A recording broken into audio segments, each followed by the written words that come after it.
Good afternoon on this Sunday the 20th of January.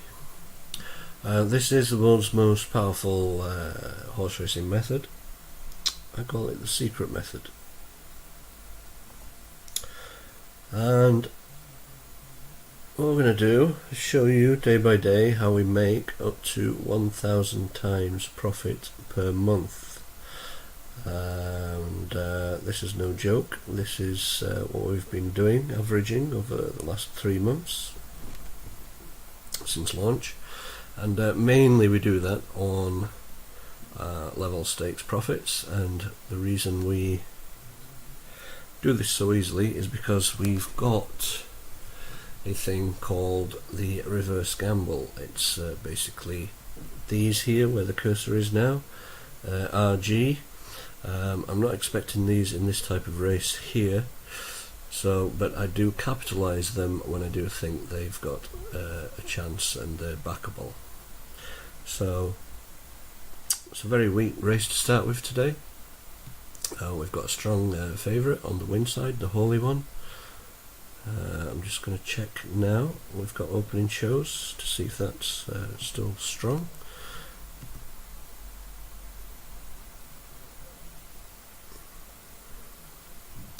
Yeah, so that's still a strong favourite on the Holy One. We've got a weak each way danger signalled on Stowy Bell here. It's a very weak market, so it's not really a backable race. So I'll just take you through a few things. So we always have a win bet on the first, on the favourite side, if there is one signalling. We've got a strong favourite here in the first, 12.30 at Thills, so put it down like this, a strong win for the Holy One. And I don't really have an each way danger here, but I did have an each way signal earlier on in the day. I don't now. Oh, I do now. Yep, I'm signalling again for Stowy Bell. The reverse gambles in this one, like I say, in this type of race shouldn't be in the mix, but I always do have to put them down for recording purposes, and I will put them down just to show you guys how easily we're making these kind of profits. Now, we did make 100 times money yesterday with these RG reverse gambles. They are always put under the main read for the backable market. This is still the backable market, and yeah, I'll take you through all different ways that we can profit from these selections. And these selections are purely market based. It's a market based horse racing analyzer that's taken 23 years to develop. And so without further ado, we'll listen to this race and see how it goes. First race from third is for the first time today. Let's go racing. They're off. Mason Jar on the inside of the Holy One as they rise uphill to the first flight. They're followed by Classic Escape and Generalization on the outside of Doyen's Diva. As they continue uphill to flight number 1, and the Holy One has picked it up, was followed by Classic Escape, Mason Jar the striped colours on the inside of Generalization, and Doyen's Diva in between horses. Stowy Bell is next, and they're followed away from flight number 1 by Mossy White. So it's the Holy One making the bend in the lead by 2 lengths to Classic Escape. Generalization is third, then Doyen's Diva. And alongside is Mason Jar, then Stowy Bell and Ashton Court and Mossy White. Black Polo is next on the outside of Black, Yellow, Red as they face up to flight number 2 before the straight. The Holy One over in front of Classic Escape as they come round the bend for the 2 flights in the straight. In the opening, Connolly's Red Mills Irish EBF auction maiden hurdle over 2 miles, and the favourite shows the way, the Holy One, with Generalization moving into second place. Third is Classic Escape, followed off the bend by Doyen's Diva and then Mason Jar as they jump the third flight, and again all safely over. A slight mistake out the back, Care Abbey Tavern, as the Holy One is the leader, out about 2.5 to 3 lengths in front of Generalization. A further break then to Classic Escape and Doyen's Diva, and on the inside as they jump that flight. In 5th place is Mason Jar, then Ashton Court, Black Bottlenecks with Edelweiss the Lob, and then comes behind the Stowy Bell, who's been followed by Mossy White pushed along, Caddy Guard next, and then Black Yellow Red, and detached at the back Care Abbey Tavern. The circuit in front of them as they turn away towards the back straight, and they've got 5 more flights left to jump, and they're just outside the halfway stage with the Holy One and Robbie Power out 3 lengths in front of Generalization and Rachel Blackmore, with 4 lengths back to Mason Jar. Dennis O'Regan third on the inside of Classic Escape, and Dennis Hogan and Doyen's Diva in between horses for Eamon Corbett, and then on the inside is Black Borough with Edelweiss the Lob, and then Ashton Court and Stowy Bell, Black Yellow Red. Mossy White has dropped back, then Cadugard and Care Abbey Tavern remains the back marker, as the principals up front have started to stretch away from the main body. The Holy One and Generalization clear from Mason Jar, Doyen's Diva, and then Classic Escape. For a jump, the Holy One, the leader from Generalization, they're clear from Mason Jar, Doyen's Diva, Classic Escape, and Edelweiss the Lob. As they make the run towards the 5 furlong point, they've 3 to jump, and the Connolly's Red Mills Irish EBF Auction Mate in a hurdle. It's the Holy One attempting to make virtually all of the running. Generalization is within a couple of lengths, 2.5 lengths back to the 3rd running Mason Jar, who's closed on the 2 that are occupying the 1st and 2nd with 3 to jump. The Holy One, Generalization, Mason Jar, and then Doyen's Diva. And they're being followed by Stowy Bell, who's running on for pressure with Classic Escape as they turn in to the jump. And it is Generalization coming through between horses to head the Holy One, and then Mason Jar and Stowy Bell as they jump the 2nd last flight. The Holy One in the centre of the track, Generalization on the far side, then Mason Jar and Stowy Bell as they come down towards the final flight. And it is the Holy One and Robbie Power back a few lengths in front as Stowy Bell is running on into 2nd, and then Generalization and Mason Jar racing now into the closing stages. A faller at the last was Edelweiss the Lob, but it's the Holy One from Stowy Bell who's trying to gain, but up towards the finish it's the Holy One who puts a win to his name for Robbie Power, and Jessica Harrington with 2nd, Stowy Bell, Mason Jar, Generalization, followed in by Doyen's Diva, and then Classic Escape, not yet up, Edelweiss the Lob, but okay, Liz Sarah Kavanagh, the horse's job.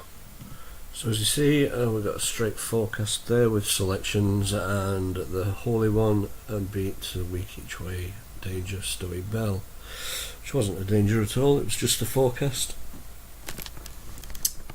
We're not to know that, but we can choose the way in which we're going to play with the information provided by our friendly bookmaker. So you can do, obviously you can do only win bets. If I show a favourite that's against quite a hot favourite, you can use that information to lay the hot favourite that isn't signalling. If we get a strong each way, perhaps we can go against the favourite if the favourite's quite weak. But all we're interested in is, as in the next race, currently we've got a gold win here. Now the gold bets are true gambles, very strong.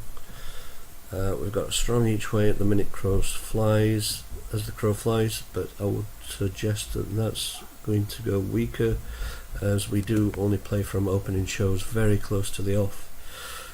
The reason for such great accuracy is that we do that. Now sometimes the bookmakers open prices up of the opening show very late indeed, so I advise everybody to use and to bet with exchange accounts. Now, because of the vast profits compared to anyone else in the industry, been in the industry 23 years and I do scan regularly to see if anyone's up and coming, there's nothing to touch this method for returns on investment, and I dare say it's the strongest investment method of anything anywhere, including commodities, oil trading, whatever you choose. So as I say, just for my recording at the minute, these RG reverse gamble outsiders are put underneath. When they do qualify, I will put them up in capitals to give you a stronger sense of confidence.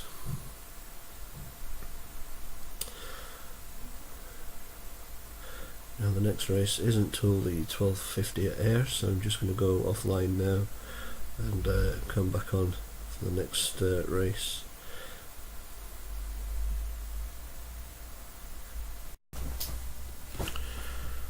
So welcome to the second race, and this is the 12:50 at Ayr, and currently looking through the market, and we still see that there's a strong favourite, Off the Hook. It's a gold win for everybody, and that's 10-point stakes. And the each way is, I think, weak with As the Crow Flies. So we're sticking to that. So that's what members get, and we'll see how the race goes in a couple of minutes. Unmarkedly left in the straight there, which would be a worry. And Sam's Adventure ran out last time at Kelso as well. He's got ability, and he sort of jinked to the left and ran out of the last fight. So if I'm a jockey up the straight and I've got Sam's Adventure on YouTube near me, then I'm going to make sure that I'm on the right hand side. I would have thought in the straight. The one I thought might go well at each way is Lord Springfield for Don McCain and Brian Hughes.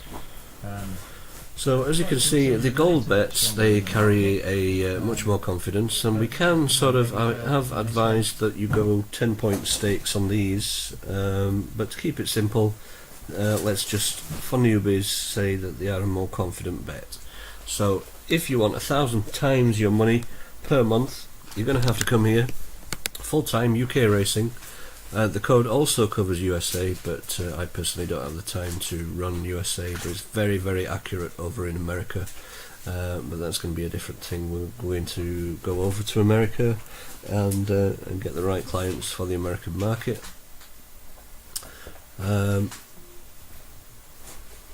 So I'll just update that with week each way as the crow flies.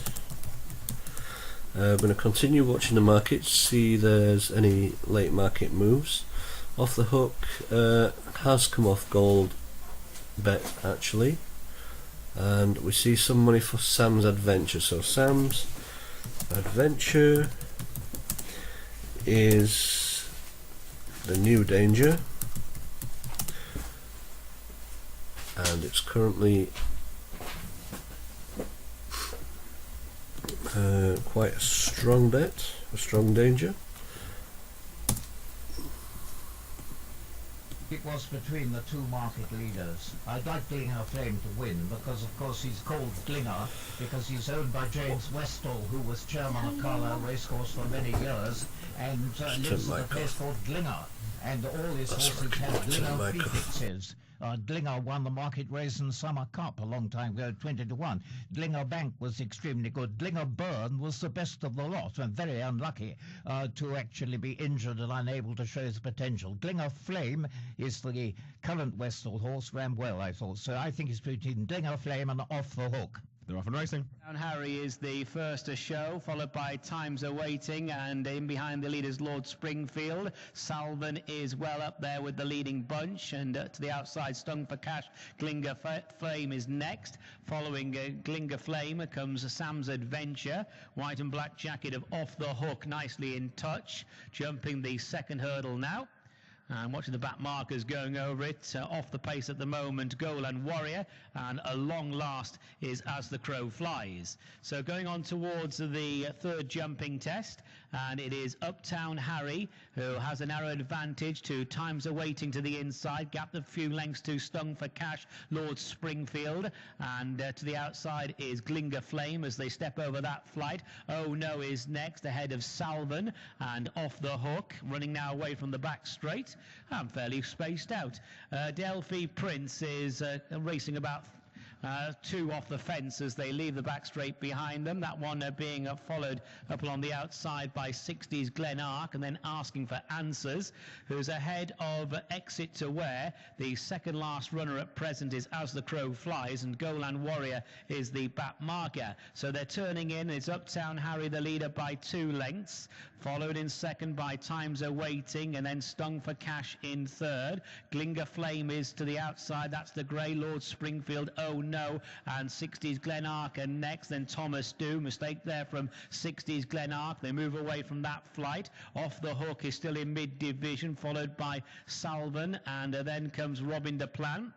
On towards the second hurdle in the straight. Uptown Harry, this winning pointer, touchdown in front there. A blunder from Golan Warrior, light blue jacket. That one just coming under a little bit of a drive as they move away from the hurdle. Uptown Harry, Times Are Waiting, followed by Stung for Cash. Then Lord Springfield, Glinger Flame, and Oh No.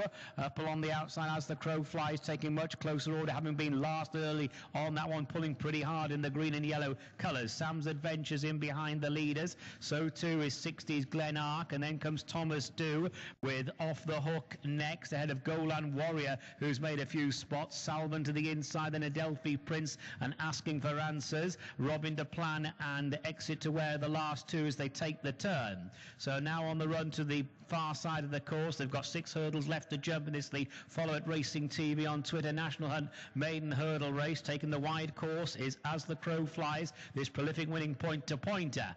On the outside of Uptown Harry, then Times Are Waiting just in behind them in the dark blue and white colours, ahead of Glinger Flame. They're into the back straight now. Lord Springfield continues to track the leading bunch with a Stung for Cash to the outside of it. Then Oh No, Sam's Adventure and Thomas Do as they head now towards the next. 60's Glenark in midfield, followed by Off the Hook, Adelphi Prince, Salvan, then Asking for Answers, Golan Warrior, and Exit to Wear is at the back end of the main pack as they head now over the next hurdle. That's the first of 3 down the far side. Robin de Plan was pulled up before getting to it inside the mile marker. Uptown Harry now taken over the lead by Lord Springfield to the inner. On the outside is As the Crow Flies as they jump that flight. They're the leading few over it. Sam's Adventure, black and pink jacket, is improving. Stung for Cash now just being pushed along. Times Are Waiting has lost a few spots. Meanwhile, Off the Hook, white and black colours, makes a little bit of progress.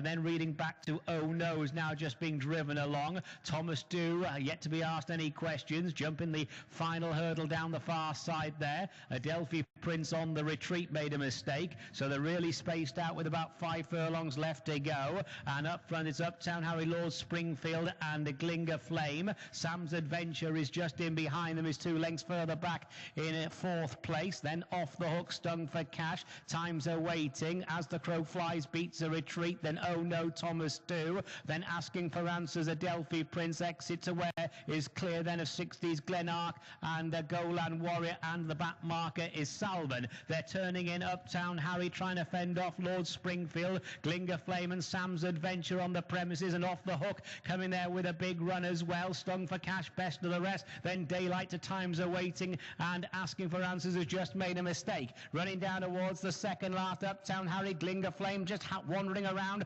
Off the Hook near side, Lord Springfield far side there, the front 4. Sam's Adventures back in 5th, then Stung for Cash on the run down towards the last hurdle, and Off the Hook produced to the near side now by Lucy Alexander. Coming to the last. Off the Hook, Uptown Harry and Lord Springfield and Glinger Flame between horses. The grey Sam's Adventure also staying on. It's Off the Hook, Glinger Flame, and they're staying on. Sam's Adventure, Off the Hook, Glinger Flame, and Sam's Adventure splitting the pair near side. Off the Hook, Off the Hook the winner. Sam's Adventure second, Glinger Flame third, and Uptown Harry follows ahead as Lord Springfield. Off the Hook leaves it late but gets up to win the 12.50 at Ayr. Winner for Lucy Alexander, driving the favourite at home in their opening contest. So as you can see, the later we do the read, the more accurate it is. And Sam's Adventure came as a strong danger signal. Didn't quite get past, was trying to win, didn't get past Goldwyn Off the Hook, became second in, 2 off the hook, so there's another forecast in there again.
So the next race becomes at 1 o'clock at Thurles, and I'm just going to do the read now. We're 3 minutes out before the official off, although sometimes if they're going late, the markets can still change, and because it's the markets we use, we need to be as accurate as possible, like I say, and we need to go just before the off. But I'll do the read now. 1 o'clock Thurles, and because we've got a non-runner in there, Ronald Pump. It was the outsider, so it shouldn't affect the market too much with the readjustments, but it's still officially a no bet. And I do have, then I'm left with just a weak win signal on first approach. And we're not really interested in playing this race because it is a weak signal, and that leaves it open for surprises. In this kind of race, we just leave it as a no bet. In a no bet situation, we normally get given an outside, an RG reverse gamble. We haven't in this one because it's obviously a small market, only 3 runners. Can only have a win bet in this type of race as well. First approach is signalling as that win bet. So we'll just leave it at that.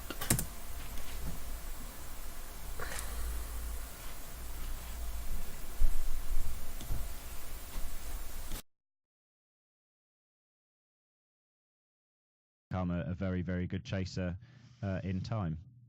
So it's the favourite here for Wells. John, are you also with the jolly? I think this is almost impossible, quite frankly. I think first approach is a worthy favourite, and as Wills pointed out, with great accuracy, it's got to have a big chance here on the strength of the last run. However, I am perhaps foolishly going for Cool Saint to win this contest, and I think it's going to be a tactical battle throughout, and I thought Cool Saint ran pretty well at Limerick, and could be the improver, so I'm going to go with Cool Saint, but not, enormously, listeners. Don't hurl the wallet at it. No. Gun to the ware. Right, the runners are coming down towards the start. I think all 3 of them, and they are off and racing. Let's go join them for the call. Raised, they're off.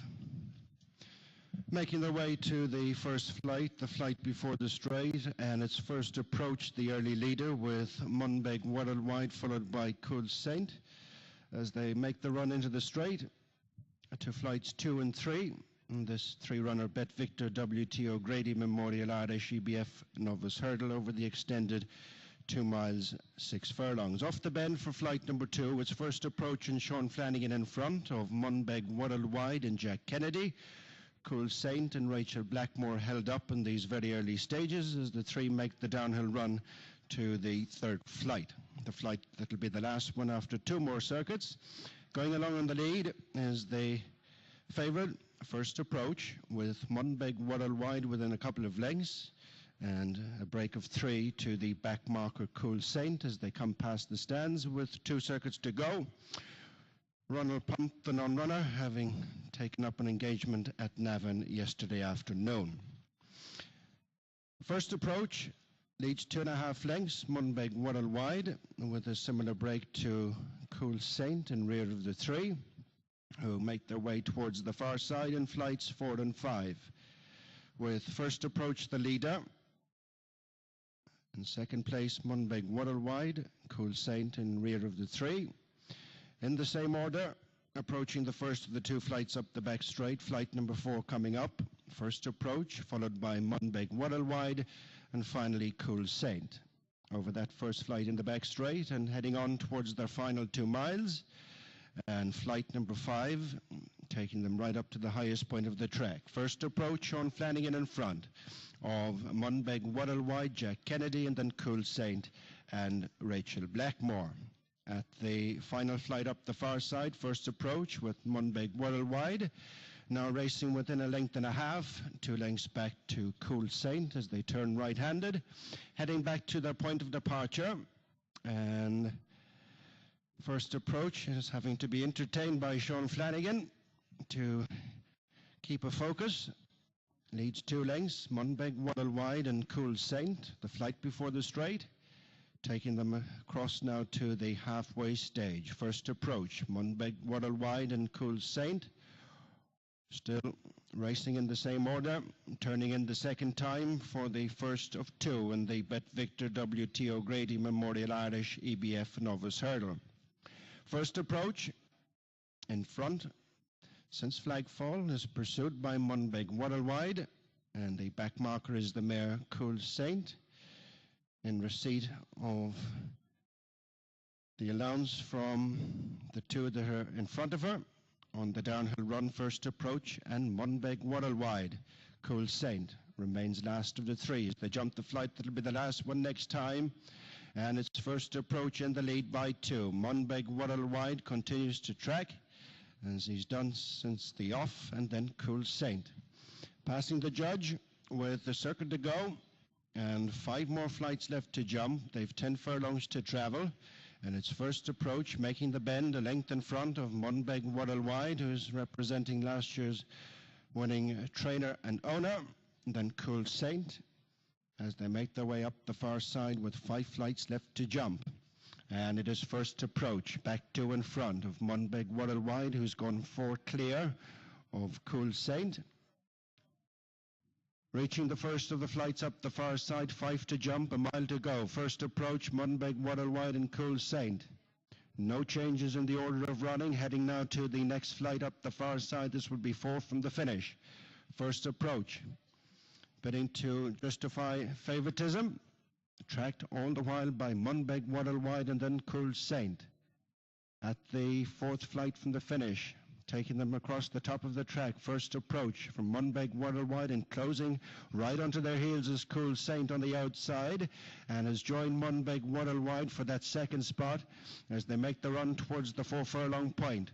With 3 flights to jump, first approach with moving second, and a close second at that, Cool Saint, and Munbeg Wide is the first one to be pushed along. At the 3rd flight from the finish, first approach from Cool Saint. 3/4 of a length between them. A follow is Munbeg Wide. Munbeg Wide has crashed out at the 3rd flight from the finish. And just up on his feet is Jack Kennedy, not so his partner. His first approach is trying to fend off Cool Saint on the outside. In a match to the second last, first approach on the left from Cool Saint, the star jacket on the near side, who looms up to first approach as they come down towards the final flight in the Bet Victor W.T. O'Grady Memorial Irish EBF Novice Hurdle. Cool Saint on the near side of first approach. Rachel Blackmore and Sean Kennedy, they're locked together, and a follow is Cool Saint. Cool Saint has departed the scene at the final flight, and it's a 1-horse finish as first approach and Sean Flanagan have been left on their own to win the Bet Victor W.T. O'Grady Memorial Irish EBF Novice Hurdle. 1-horse finish, first approach, wins for Sean Flanagan and Noel Meade. And looking back to the final flight, not yet up is Rachel Blackmore in an instant pack 3-runner race. First approach, the only finisher in the 1 o'clock at thirds, and that's a real shame there, John, because I thought that your selection, Cool Saint, was going to give the winner plenty to think about when coming down at the final fight. I think she would. No question about that. Whether she'd have won is immaterial because first approach wasn't stopping, but it was a pity, wasn't it? I hope Rachel Blackmore's... So, We have a look at the Exeter race now. I'm just going to stop the recording and come back on for the next race, take you through that in a couple of minutes. Problems with the settings. Okay, here we are back for the 110 at Exeter. Because I've got two non-runners, that affects the market. I'll just see which ones non-runners are. One's an outsider and one's both outsiders. Does still affect the market, so officially we go no bet. Now no bet tells me that we have got an adjusted market, and so as I read through these I will capitalise the ones which I think are the most likely to be trying. Okay, so we've got Copperhead on a gold each way gamble.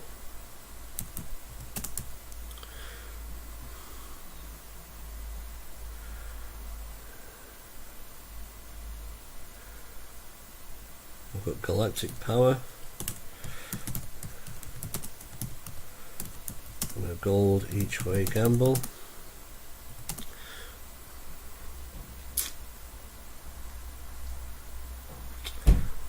Just going through the market.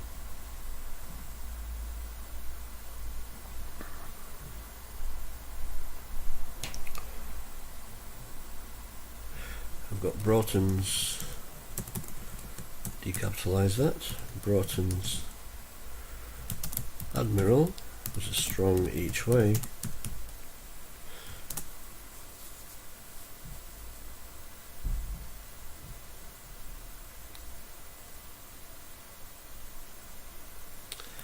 And a capital and a reverse gamble is Drama King. Now then, this is where we do play the reverse gambles. It is a handicap race and there's no runners pulled out. This gives me the go ahead to start looking at the reverse gambles. In this case it's Drama King. So the two gambles in this race may be false, may be true. On this method anyway, we're only interested in backing the ones in capitals. The rest, anybody can do whatever they wish with them, and they do have a strong winning rate, but the ones with the guaranteed profit are these ones in capitals, the gold gambles I called them, and the reverse gambles. So let's do the race, see how it goes.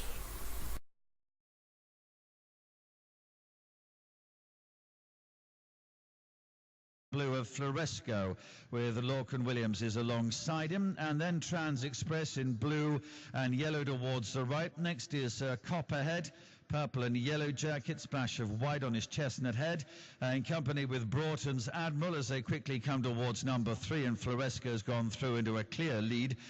Nifty at 50 and Galactic Power the last two over it. Now a long run before they'll get to flight number 4 in this Star Sports Bet.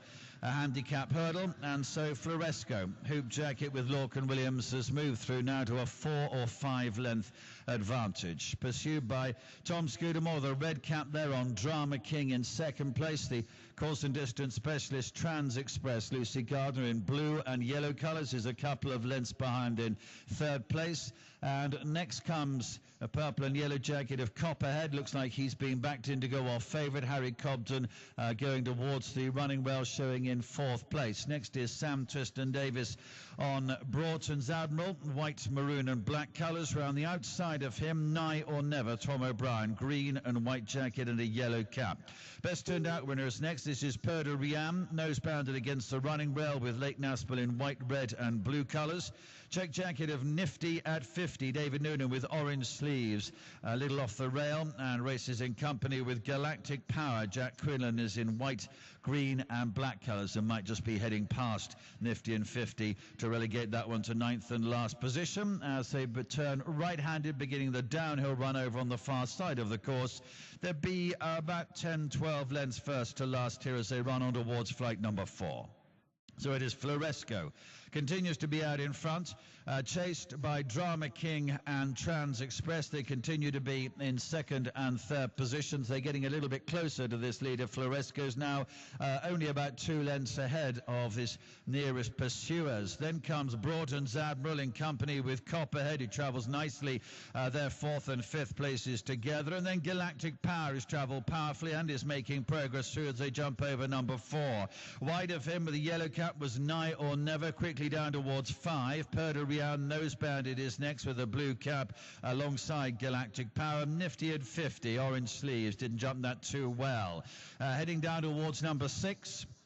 And still the light blue of Floresco out in front. It has moved on again. He'd gone on by about 4 or 5 lengths again to in second place Drama King, 2 lengths to Trans Express. There'll be about 3 lengths behind him to Copperhead as they come towards the last one over the far side. Floresco is a little untidy at it. Perda Rihanna's moved through into 5th, and then comes Broughton Asmore ridden along from Galactic Power. Nifty at 50 is with Nigh or Never has dropped towards the bottom of the field, but they're making their way around the home term now. They'll have 3 to jump when they get into the straight, and it's still Floresco 3 or 4 lengths ahead. Drama King in second, Trans Express in third. So they've been 1, 2, 3 the whole way so far. Copperhead, Whiteface showing in 4th, trying to get a little bit closer now. Broughton's Admiral's round the outside of him, plugging on. And they're followed by Perda Rian as they level up into the home straight and come towards the 3rd last flight of hurdles. Still, Floresco yet to face a really serious challenge in this. Copperhead is trying to get to him now. The purple and the yellow still there. One from the right is Trans Express. And then Drama King towards the left as the leader Floresco comes to the 3rd last. Now Copperhead is out after him, is only a length behind. Still there Trans Express, and then comes Galactic Power trying to run on as they jump the 2nd last. On the left it was Copperhead, and the right was Floresco. Broughton's Admiral and Trans Express behind those as they head down towards the last. Copperhead then, lot of money for this. It's his handicap debut. He runs on towards the last with a commanding advantage. Got into it, clambered over it a little bit, but he landed 5 lengths ahead. Broughton's Admiral's moved into second, Trans Express behind this, but it is Copperhead who comes home safety and comfortably clear. Second is going to be very tight. It'll be on the bob there. Trans Express in blue, Broughton's Admiral in white. Perda Rian stayed on to be 4th. Copperhead makes a winning handicap debut at Exeter in the 110 for Colin Tizard and Harry Cobden. And strong in the betting prior to the race. Well, later on in the day, you can see why is come through travelling very, very well and wins nicely in the end. Yes, no surprise, was it, when you look at the punting of Copperhead, Colin Tizard and Harry Cobden. They won really quite comfortably in the end.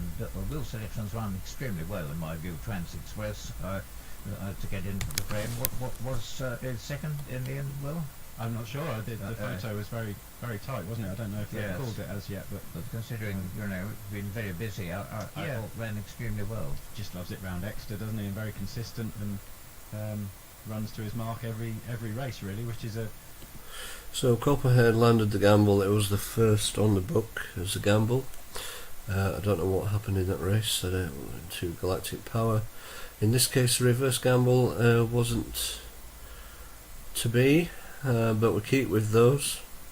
Essentially what we're trying to do is have the bank fed by the gold gambles, the smaller prices, and to keep the bank nice and level until the reverse gambles win at the outsider prices. Now we had a 50 to 1 outsider yesterday win, a 40 to 1 outsider. Those prices are almost double most of the time on the exchanges. We a 10 to 1 winner, a 33 to 1 place, a 50 to 1 place.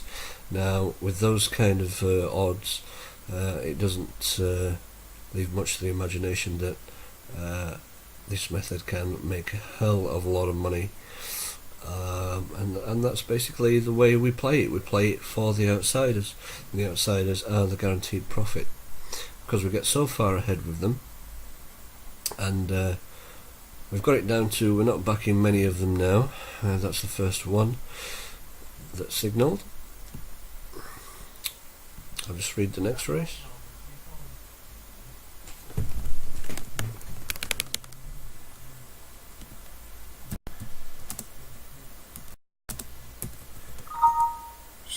the 125 air, and because of the ground we're getting lots of non-runners today, so it's also classed as a no bet. So it just tells me a no bet that to look at these reverse gambles more closely. And just check the previous results at air.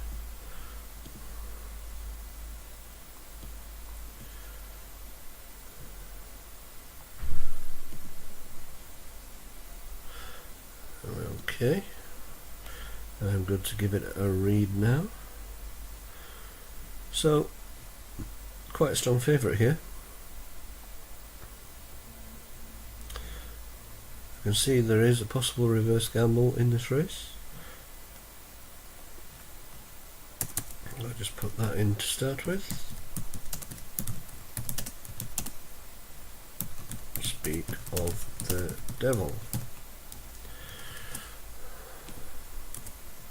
On the backing market, we've got Ask Ben.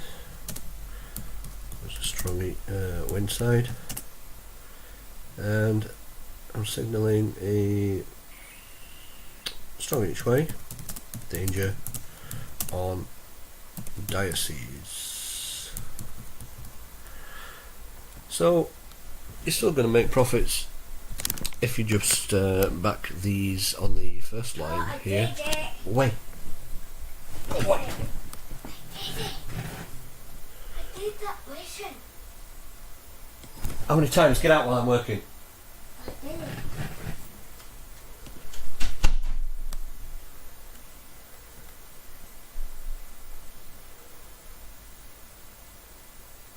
Rude interruptions. I'm going to have a lock put on the doors because obviously when it's a really busy day and a volatile day, we can't be making no mistakes. So the next race is the 125. I'd be going too early if I put down the selections now. I just get them ready so I don't have to type so much at the last minute. Sometimes they are volatile and they do change a lot, but sometimes they don't. That's the current read anyway. I've got Ask Ben on the strong wind and strong each way with Diocese. Might be a straight forecast again this one. We don't know if the reverse gamble is on or off. Speak of the devil. It could well be on. A much bigger price than the other two. There's no gamble, there's no gold against it, so I wouldn't really be expecting it, but it might just well do. But that's the one in capitals because that's the one we're backing, and we ignore the rest. We're only interested in backing golds and reverse gambles, and this way we're aiming for 1,000 points a month. Day like today, Sunday, it's going to be a favourites day because of the type of races. It's there's a lot more non-handicaps in today, so the reads on the first line are going to be more accurate than generally these reverse gamble outsiders. They come in handicaps with non-runners, but they have been known to come in any type of race, but mainly. But we have to cover them. We cover all RGs, and this is a reverse gamble signal. I'm going to put it in now. Still 3 minutes away now. The market could change, but I can't see that happening today.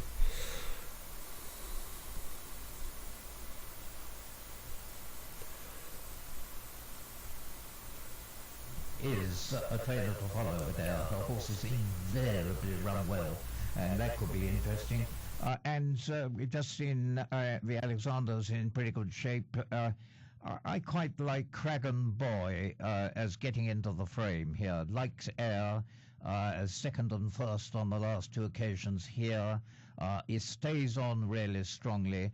Second to Strong Resemblance, I think, last time, and a winner from Vinnie Lewis before that. and hasn't got the class of Ask Ben.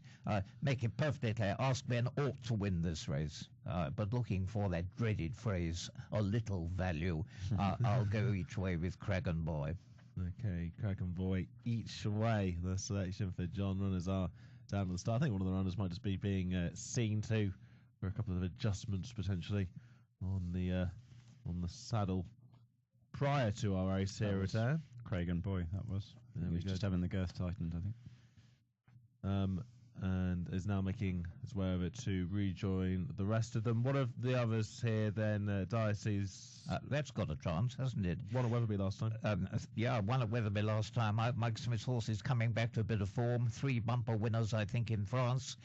Difficult to judge what level of form he basically has as a hurdler in this country, but that Weatherby win showed that Diocese has the right attitude. Speak of the devil, just living up to his name a little bit there. He just kicked out at one of his horses, and he is playing up a little bit down in the start there. Looks to be he's in playful mood, isn't he? For the beans. As we're not really too far away from a start here at ahead at the 125. We are now just a minute away from post time. Reminder of the lay of the land as far as the betting's concerned. Ask Ben at 4-5. Is the favourite 5-1 Diocese. Speak of the Devil 5-1, 6-1 Cragen Boy. Piece of the action 20-1. Mention those racing specials as well. And Ask Ben to win by over 3 lengths is 6-4 rather than the odds on 8-11, or you're getting about his main price. As the runners look almost set to go there for the 125. We've had the selections from the pundits. It's Ask Ben the favourite for Will, Cragen Boy each way for John Budden. As runners make their way onto the hurdles course, and we're not going to be too far away from the start. If there's anything else to mention in here, now would be the time. Well, there's one horse that we haven't mentioned, Piece of the Action, as you say, or in more depth anyway, for Chris Grant and Sean Quinlan, who's having a real good time of things. Sean Quinlan at the minute, another ex-pointer, who has actually had a run under rules in a bumper at Carlisle. For Chris Grant back in April of last year, was third to Lily's Gem, a horse of Stuart Crawford's, and then he went back point to pointing, which is a sort of unusual campaigning, but he's back to a more conventional racecourse now, so we'll see how he fares, but the market expects him to be the outsider of the 5. Sean Quinlan must be heading for his best ever season, must he? He's about 35 or 36 winners, a treble at Kelso last Sunday, and he's in very, very good shape. Here's Darren Owen. TV on Facebook, Novices Hurdle. And it is the favourite Ask Ben who has the early advantage, coming up to the winning post with Speak of the Devil racing on the outside and rather keen in the early part, with Piece of the Action up along the inside. Diocese is next, and Cragen Boy is the back marker. So 5 runners negotiating the first bend in the race. It's a bit of a run before they get to the first of the 12 hurdles. And Ask Ben, who was involved in that void race at Haydock last time, has the lead for Keelan Woods. Ask Ben with an advantage of almost 2 lengths, with Speak of the Devil to the outside of Piece of the Action, and then Diocese in the red jacket and dual course winner Cragen Boy at the back. They haven't got to the first hurdle yet. Still about a furlong or so to get to that first flight, which is over on the far side, and it's Ask Ben who's cutting out the early work.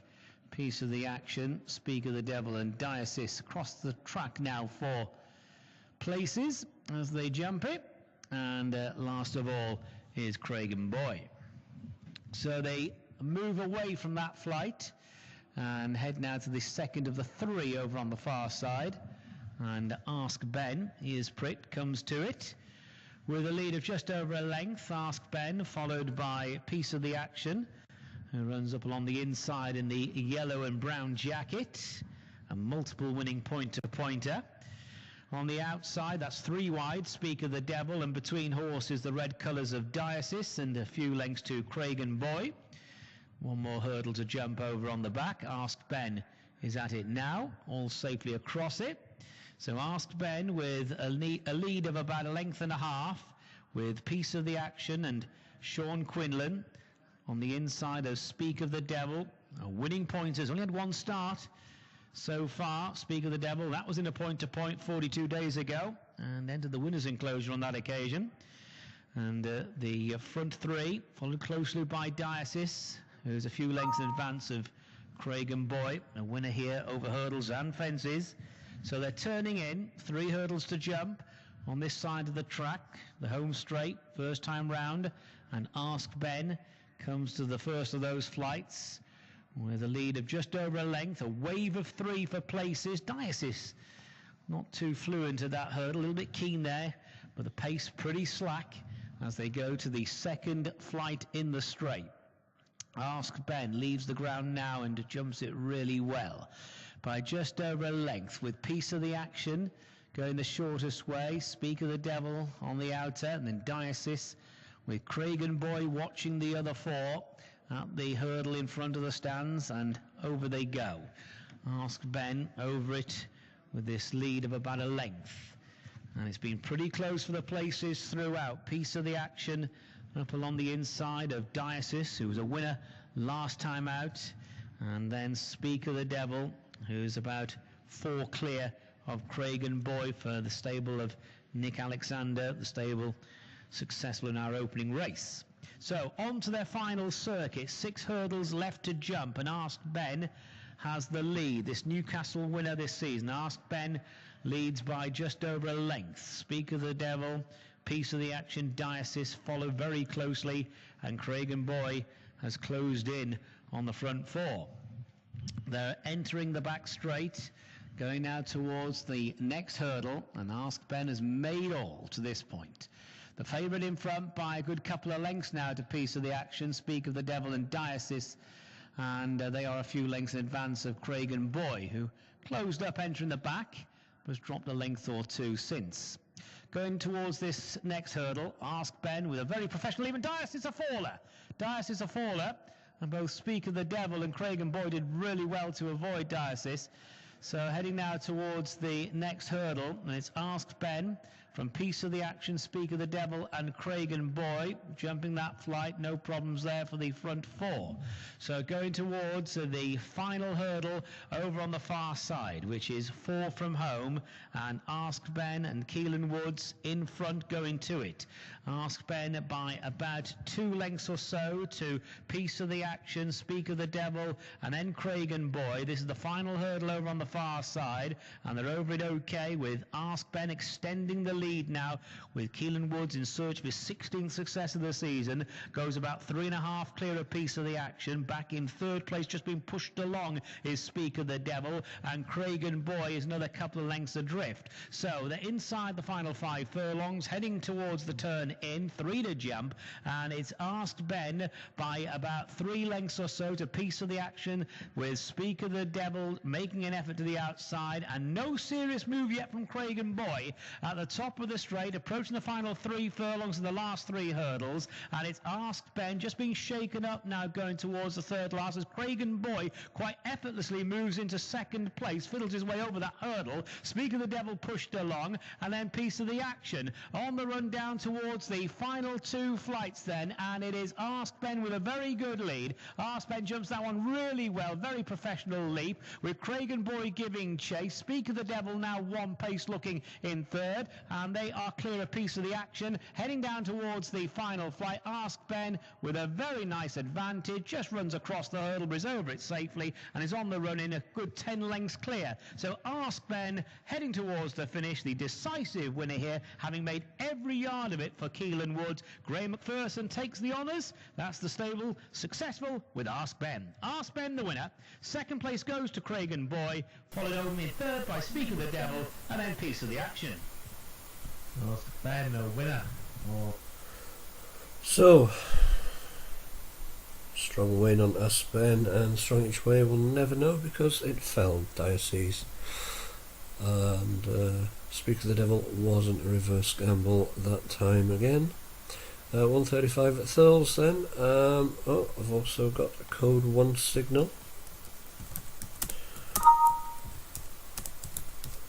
Win bets, both Ask Niall and Like an Open Book on the win bets. So we've got a few showing here. Just going to maybe do a bit of editing before I send it to the clients.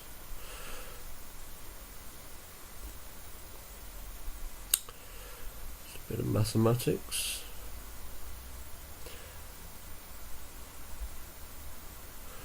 Probably wondering what the fix is. The fix is, you'll get that with training, what the fix is all about. It's not signalled here anyway, but it's just to highlight that it is there. Possible. So I've got a gold each way gamble on Lorena.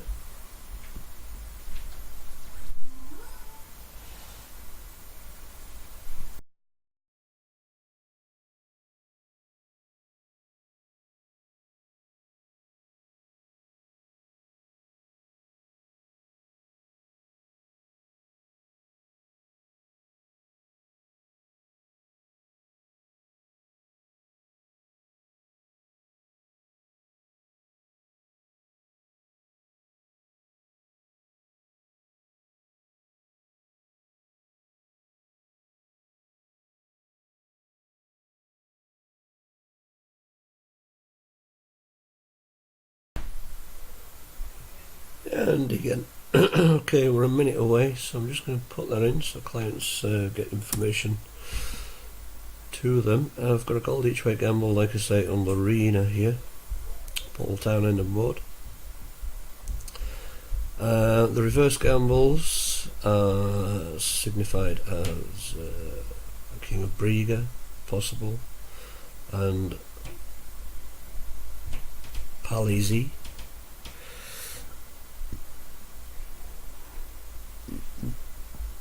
And the code one is a very powerful code on its own, and that's showing as Ask Nile to win and Like an Open Book to win.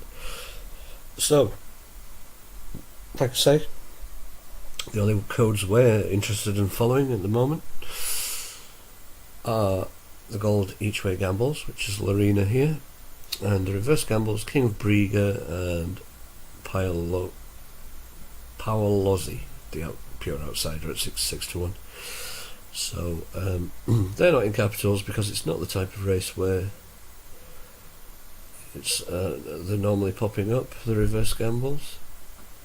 It's normally with a non-runner race.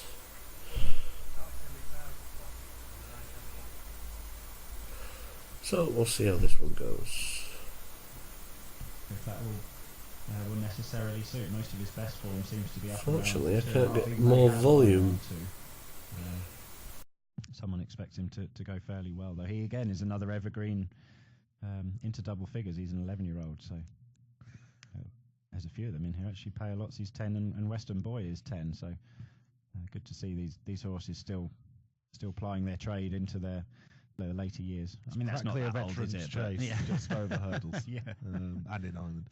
Anyway, the runners are all good together down, ready to get things underway. A third is ahead of the 1:35, making their way towards the starter. Arsenal 7-2, the favourite here. 9-2 Polly Still Like, an open book now to 5-1. Also 5's Young Men of the Hill. Quite a lot of support for Polished Steel, isn't it? It's coming in towards favouritism. Well, it's been quite a changeable market, certainly since we've started talking about the race in any case. But they are off and racing. Let's go join them. Flag raised, they're off. Racing uphill to flight number 1. Smiling Eliza is up disputing the lead with Polished Steel on the inside. And Tour Boy is also handy with the King of Braga. Ask Nile tracks to flight number 1, then Western Boy and Like an Open Book on the outside. Young Ned of the Hill next with Paolozzi and Lorena as they come away from flight number 1. In this 2-mile Matty Ryan Memorial Handicap Hurdle, Smiling Eliza is the leader, Mark Enright, being followed in second place by Tour Boy and Ian McCarthy, a length and a half back to the King of Braga and Daniel Holden in third. Fought hard to win here last time, the King of Braga is followed by Ask Nile, who's racing in company with Like an Open Book, Polished Steel, Young Ned of the Hill, Western Boy, and then comes Lorena, and finally Paolozzi. Coming in for the first time to flights 3 and 4, Smiling Eliza joined for the lead on the outside by Tour Boy, a couple of lengths back to the King of Braga. On the outside is Like an Open Book, who is a faller. Like an Open Book is fallen, hampered Western Boy and brought down one of the back markers. Lorena brought down by the falling Like an Open Book, and both up Rachel Blackmore and Paul Townend. So they've jumped 4 flights, and it's Tour Boy taking over the lead from Young Ned of the Hill, who's being shuffled up towards the front. And then Smiling Eliza, the King of Braga, and 2.5 lengths to Ass Nile, with Western Boy and Polished Steel and Paolozzi adrift by a few lengths at the back of the field, with the circuit to go and 5 flights left to jump in the Matty Ryan Memorial Handicap Hurdle. And Young Ned of the Hill and Conor Orr have now raced through the field to pick up the running and go on 2 in front of Tour Boy second, Smiling Eliza back third now, then the King of Braga and Last Nile, Western Boy and Polished Steel, and then comes Paolozzi. At the flight, at their point of departure, 5 from home at the halfway stage, and it's Young Ned of the Hill, the leader, and another one to go at the back, Paolozzi, as they race up now to the next. And Philip Enright is quickly up on his feet. They've 4 to jump as they go now to the second and final one up the back straight. Young Ned of the Hill rejoined by Tour Boy, then Smiling Eliza, the King of Braga, Ass Nile, Polished Steel, and Western Boy the back marker. 7 left in it, racing across the top of the track with 3 to jump. And it is Young Ned of the Hill by half a length to Tour Boy, 2 lengths back to the King of Braga. Ridden along on the inside, Smiling Eliza, then Ass Nile, Polished Steel, and Western Boy. But those that remain in the race are tightly grouped. They've 3 to jump, and it's Tour Boy just rising first. And Tour Boy's a faller there. Tour Boy is down to that one. No shortage of drama in this Matty Ryan Memorial Handicap Hurdle, as Smiling Eliza is back in the lead from Ass Nile. Polished Steel, the King of Braga, Young Ned of the Hill has dropped away, and then Western Boy in line for the final 2. Smiling Eliza with Ass Nile in the centre, the King of Braga down the outside, and Polished Steel trying for a run up the inner as they come down towards the final flight, and a spur of rail has been knocked down there, and it's the King of Braga and Daniel Holden on the near side who will lead at the last from Ass Nile, then Smiling Eliza as they race up towards the finish in a dramatic Matty Ryan Memorial Handicap Hurdle, and the King of Braga will confirm course-winning form for Daniel Holden, and a change of luck for Henry de Bromhead. Ass Nile second, third is Smiling Eliza, then Polished Steel, Western Boy, and the only other finisher is Young Ned of the Hill. So much happened in that race. So the gamble came down Lorena with, I think it was Like an Open Book, one of the win bets. Change of luck for the trainer, only because the gamble actually came out of the race, allowed him to win. It was on the RG, reverse gamble, King of Braga, so we do get that as a win. I'm just quickly going through the Exeter race before I go and make a pot of tea. Nice and easy going today. Like I say, it's no rush, like every 5 minutes on a Saturday.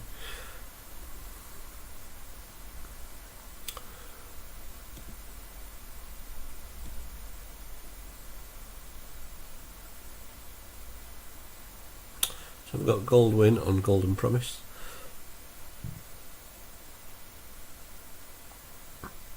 Halden Hill as a possible reverse gamble.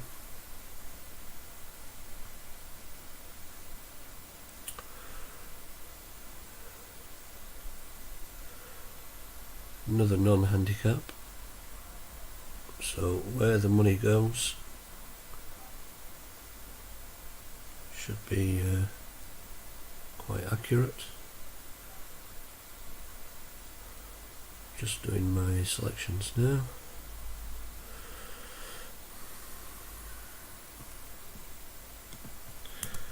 I have Sammy Bill as a strong each way. Let's decapitalise that because it's not a gamble.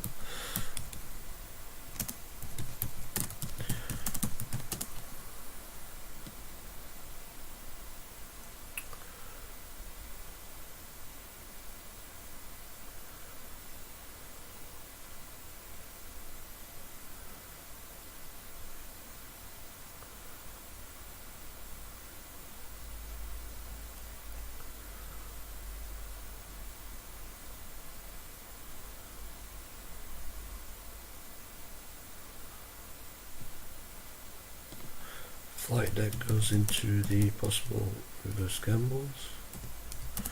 Like I say, we're not really interested in the reverse gambles at this point. And I wouldn't really expect any on a Sunday.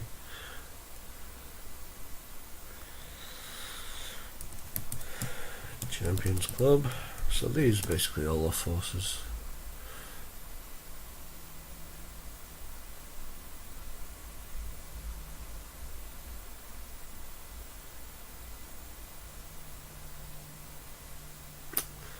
Yep. Sweet Obsession. Okay, that can go in now. I'll leave you with the radio while I go and sort a couple of things out. Well, with this horse, so I feel that the rigours of this particular race at Exeter on ground that's probably tacky should well suit Sean Barden. There's a fair, as with any Exeter novice or maiden hurdle, there'll be a fair few in here that are handicap projects further down the line and will win races, so it's probably a race to watch with your notebook out. Golden Promise at 11-4, still the favourite here. 7-2 Chambard, Holland Hill 9-2, Sammyville 5-1, 8-1 Western Duke Lockdog, Diamond 14s with Rococo River, 40-1 Bus. 16 runners in all. This is like an Irish maiden hurdle. This as the runners make their way out onto the track. We need to mention just a slightly bigger prices before they get away here. Champions Club, and probably not for today, but he's definitely run two fairly promising races for Tim Vaughan behind two decent horses at Plumpton, Zoffany Bay, and then behind Getaway Trump here at Exeter in a novice hurdle that's working out really, really well. So he's a horse that with this third start for a handicap mark, he might well be worth noting where he turns up next. Yeah, Getaway Trump, who went on to run one in Grade 1 company. That's right, yeah, in the Challow Hurdle at Newbury. So they're just taking a turn now, and we have now reached post time, 41:45 from Exeter. The flag has been raised, and we're just about set to go. So let's head back to the Southwest venue and rejoin Ian Bartlett. 16 of them walking up.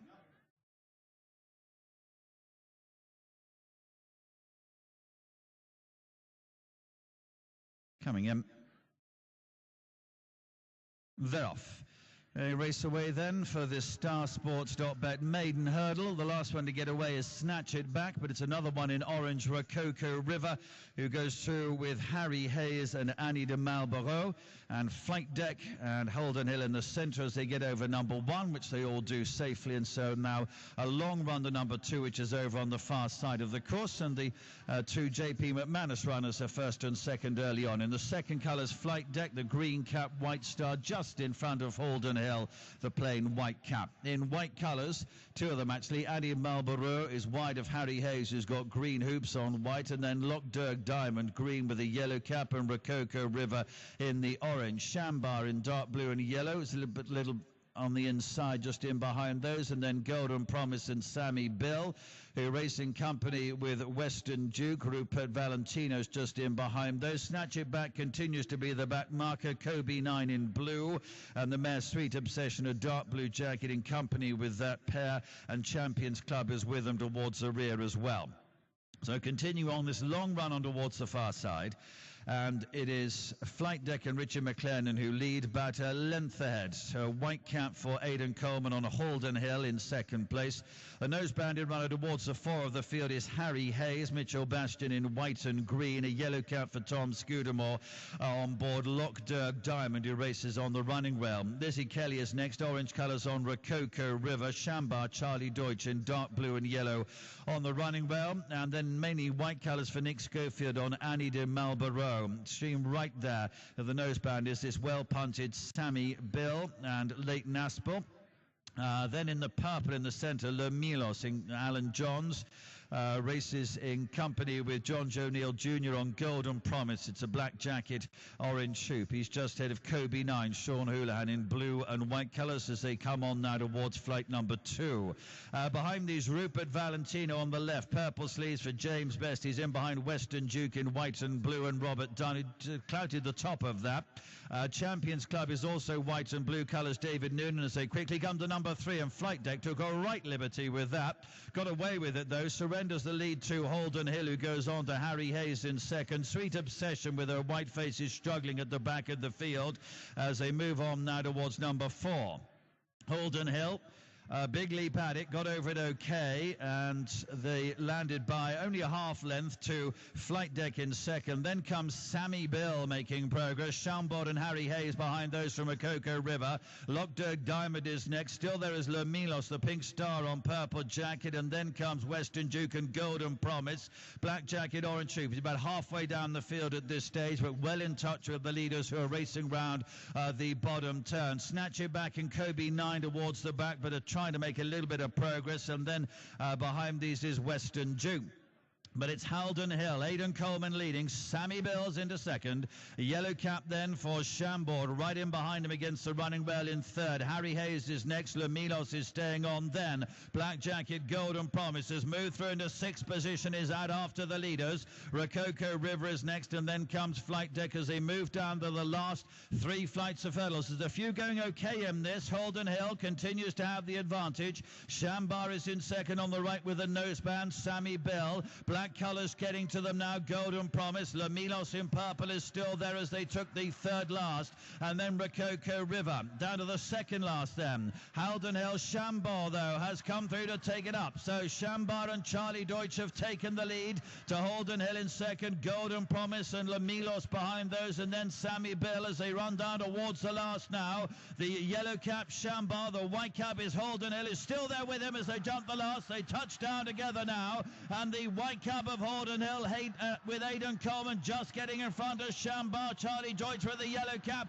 Chambord coming back now and won. Got up late on to meet Holden Hill. Behind those was Golden Promise, and Le Milos was home in fourth. Chambard there for the informed Venetia Williams team. Wins an extra in the 145, and that's a winning selection of both our punts as well, so well done, guys. Yeah, it's a reverse forecast. Yeah. Chambard the winner. So the code does fail, and it's failed on that one with Golden Promise only getting a place, but we had it for the win, so that one's no good. Like I say, it's very slow today. It will pick up, we will get the bigger prices because we will be using the fix. But nothing really in the 2 o'clock. The odds on favourites, very strong win, so we won't be laying that anytime soon. And Margaret's Rose is a very weak each way focused horse at the minute. I'll leave you with the radio, go and do a few jobs, come back in a while.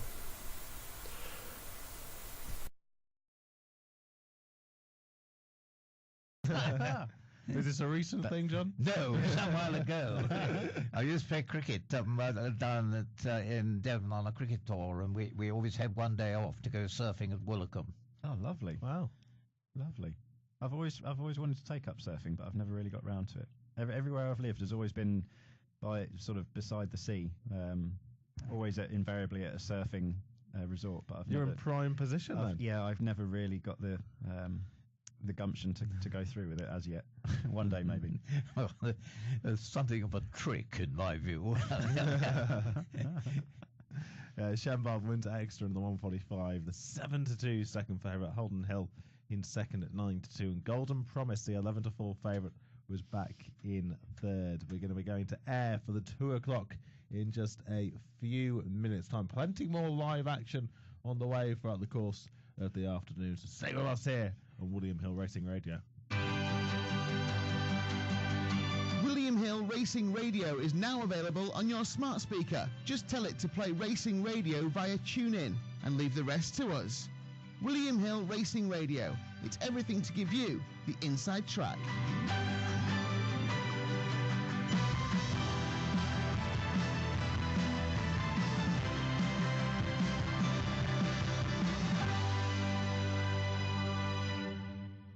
It's great that ability to listen to racing radio on smart speakers, and the main reason I think that is that obviously us presenters, we sometimes record the loop that you hear overnight while racing radio is off air, And the other night when I was around a friend's house for dinner, it gave me the opportunity when I was on the loop to say, Alexa, play William Hill Racing Radio, and my voice started booming round their dining room, much to their confusion.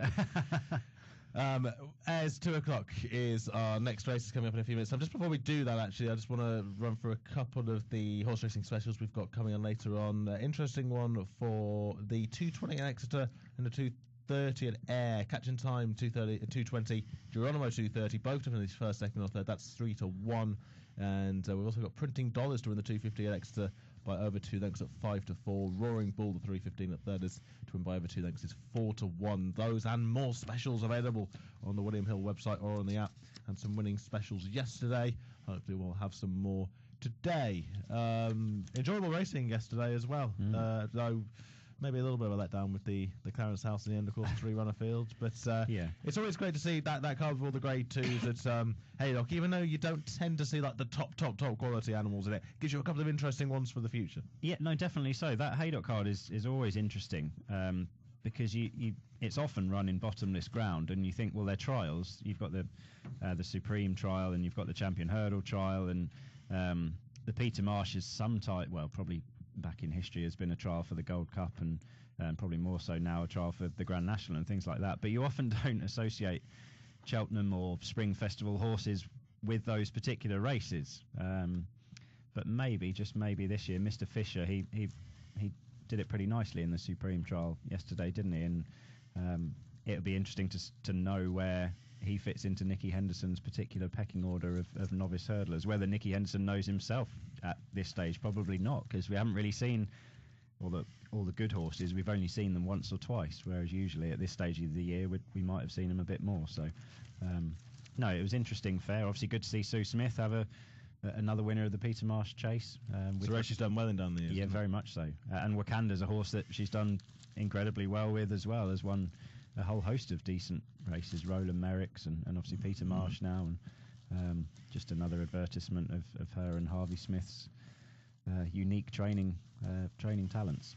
John, I thought it was very amusing or fitting, supposing on how you want to look at it, that they named the race that the new one won so many times as the new one Champion Hurdle Trial, because full of horses just like the new one, good enough to win that race, but not quite good enough to win the Champion Hurdle. Yes, I was going to say, it's slightly interesting nomination for the title, but absolutely right, the new one was a real favourite, and he might have won one Champion Hurdle, mightn't he, when the Irish horse fell at the top of the hill. Will he? He lost a lot of ground, didn't he? Yes, he did. It was a long way out, but he was going pretty well, and that was probably his one chance of winning the Champion Hurdle. That was when he was in his peak almost, wasn't it? Yes, it was. Yeah. You say we'll never know, but if you ask Nigel Swiston-Davies about that, it will be absolutely dead certain. It's certain that he was robbed. Yes. Brilliant.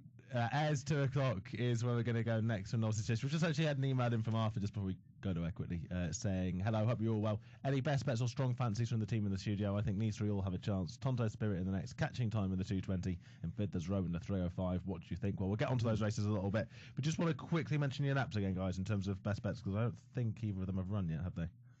Well, actually, John, yours is a non-runner, sadly. Oh, is it non-runner? Lad, yeah, in the next tier at Air. He's Save the pound. He no longer goes. Yes, that is a bit of a pity. It's a bit interesting, though. Perhaps saving his juice for Leopardstown. Yes, saving for Leopardstown rather than going in. The ground is a bit tacky, I think, at Air. Yeah. So that rather opens up the situation. And you've gone for Amber Rose? Amber Rose, yeah, in the last at Air, the mare's handicap hurdle over the extended 2.5 miles. I thought she's run 3 cracking races in novice and maiden hurdles that have been won by above average types. Champagne Platinum at Newcastle, and then Earl of the Cotswolds at Carlisle last time out. I think you're on the winner, Will. I really do. Yeah. I think it's not a great race, and she was staying on really strongly at that Carlisle race. Was. Yeah, with all due respect to the mare's handicap hurdles are generally not the strongest affairs, but this is probably a very, very winnable race. You'd like to see a bit of market support for her. She's been fairly weak in the market up to this stage, but it might be that there's a flood of cash late. You just backed a big drifter that won as well True. earlier on. Yeah. So as 2 o'clock anyway, Novice Chase over just further than 2 miles, and Destrier is the Odds on favourite 4 to 7. Sam's Gunner 9 to 4. 7 to 1. Tonto's Spirit. Uncle Bobby 100 to 1. 150 to 1 then for Margaret's Rose. And as we've heard, John's Nat Rivazad is a non-runner. So to give John a little bit of time to formulate his backup plan here, we'll go to Will first of all. The Skeltons teaming up with the odds-on favourite here, who was successful at Southwell last week. Yeah, and did it in really, really nice fashion. For Dan and Harry Skelton on chasing debut. Interestingly, they pitched him into a novice handicap for his chasing debut, and he won off a mark of 127 from a horse, Another Crick of Noel Williams, who has gone and won at Newbury next time out. And then you look in behind, you've got Doc Carver, who was third. He's gone out and won next time out at Chepstow. In fourth was Castafiore for Charlie Longston, who has gone and won the Grade 2 yesterday at Bangor, admittedly something of a surprise. And then you got Euro de Boulay back in fifth for Richard Hobson, who has won 2 handicaps since. So the form, if you go through it, it's just about as strong a piece of collateral form as you could find. So and he did it in ready fashion. The time of the race was good. I think he'll follow up and make it 2 from 2 over fences. Okay, John, what about you? Well, undoubtedly, Dexter for the Skeltons got to have a big chance. When all those collateral form indications mentioned by Will, absolutely solid throughout, and with Rivazad and on-runner, makes it even easier. And before Southwell, there was a good run at Sandown, if I record, which was, in a race certainly as good, if not better than this. So we're with Dan and Harry Skelton on a raid to air. Nicky Richards doesn't like taking them on, I know that.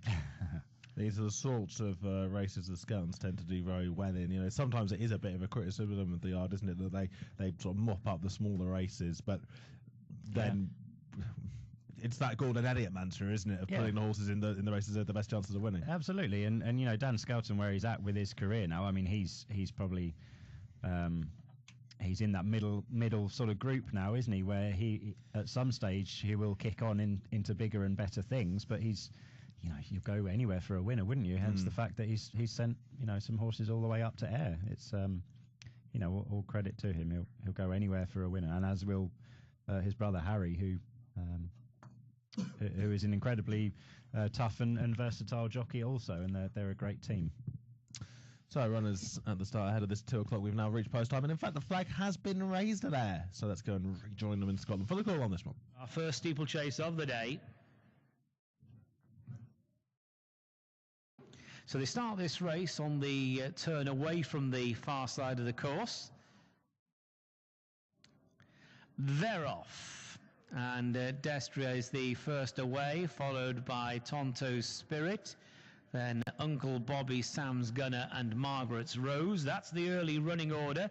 They're going to tackle the first bend before they tackle the first of 13 fences in this, the Join Racing TV Now Novices Steeplechase. Bit of pace on around the first bend with Tonto's Spirit moving on from Destrier, and Uncle Bobby has to be content with third as they go to the first fence. And then Sam's Gunner and Margaret's Rose. Tonto's Spirit leaves the ground and lands safely at fence number 1.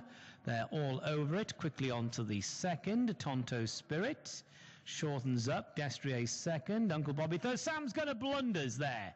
Sam's going to blundered at that fence, and Will Kennedy, I think, lost an iron briefly over the third, which is an open ditch.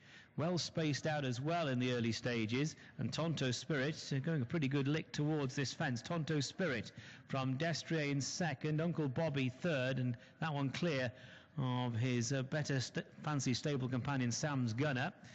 Back marker is the mare Margaret's Rose. So they pass the winning post with a good, probably 30 lengths at least, first to last. Tonto's Spirit on his chasing debut goes into the turn with Destrier giving chase. Then Uncle Bobby, Sam's Gunner, recovered after that blunder, but a fair way off the pace at the moment, followed by Margaret's Rose, and they're now entering the back. So as they go towards fence number 5, and it is Tonto's Spirit ahead of Destrier. Leading margin around 5 lengths, and then a gap of some 12, maybe 15 lengths to Uncle Bobby, who's followed by Sam's Gunner. And Margaret's Rose going to the first down the far side. Tonto Spirit at it now from Destrier, who gets now within about 3 lengths. Uncle Bobby, Sam's Gunner, 3rd and 4th respectively. And then Margaret's Rose quickly onto the second fence over on the far side of the track. Tonto Spirit over it. Destrier still about 3 lengths adrift. And then Daylight to the Mickeys to be run as Uncle Bobby and Sam's Gunner. Margaret's Rose, the back marker. The leaders are now approaching the open ditch on the far side. Tonto Spirit, Red Jacket to the rail. Destrier to the outside. Well ahead of Sam's Gunner and Uncle Bobby, who are taking the ditch now. Uncle Bobby still just in front of Sam's Gunner. Margaret's Rose a long way back. Another plain fence looming up. Destrier really putting it now to Tonto Spirit. The others are just coming to it, with Uncle Bobby landing 3rd, Sam's Gunner 4th, Margaret's Rose screwing in the air and well behind. Destrier's taken over, jumping the final fence on the far side. Tonto Spirit now drops to 2nd. Uncle Bobby and Sam's Gunner are over it together, and then Margaret's Rose tailed off. So running away from the back straight, just 4 fences to clear, and Destrier has gone into a lead of about 4 lengths. Tonto Spirit 2nd place, and then just Daylight to the others. Uncle Bobby and Sam's Gunner racing stride for stride, the stable buddies. They're well ahead of Margaret's Rose. So Destrier and Tonto Spirit 1 and 2 coming to the final 4 fences. Destrier over it with about 3 or 4 lengths on Tonto Spirit. Sam's Gunner and Uncle Bobby just approaching it. 3 out. Destrier clears it from Tonto Spirit, and then Sam's Gunner and Uncle Bobby. This is the ditch 2 from home. Lovely jump from Destrier. Destrier from Tonto Spirit coming towards the final fence, and the others haven't got to the second last yet. So over the last, Destrier's over it with about 5 lengths to spare over Tonto Spirit. The Mickeys to be runners are coming to it now. Sam's Gunner and Uncle Bobby. Destrier will make it 2 from 2 over fences in grand style. Destrier the winner, Tonto Spirit in 2nd place, and he looks to have a bit of a future over fences. Gap then to Sam's Gunner, who keeps on for 3rd. That horse never really got into it after that blunder. Uncle Bobby follows, and then Margaret's Rose. Destrier wins there at Ayr in the 2 o'clock. The odds-on favourites doing the business with the minimum amount of fuss. It was really only ever Destrier and Tonto Spirit who were in the race well. Yeah, it was. Tonto Spirit went off like he usually does in a sort of uncontested lead, and he jumped.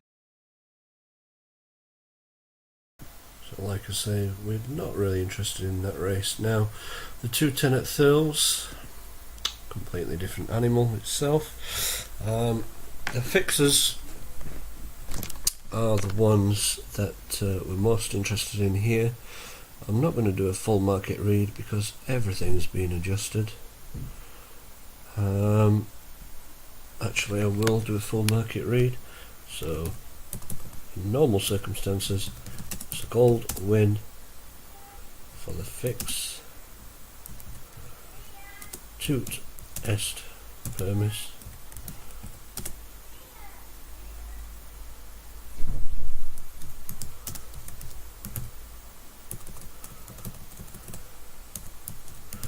Weak total recall.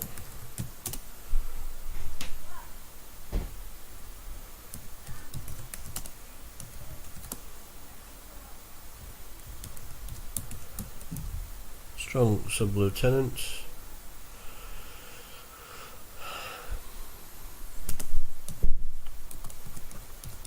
Strong fix jet.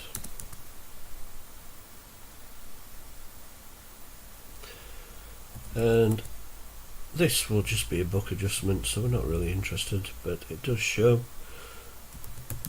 a gold each way gamble for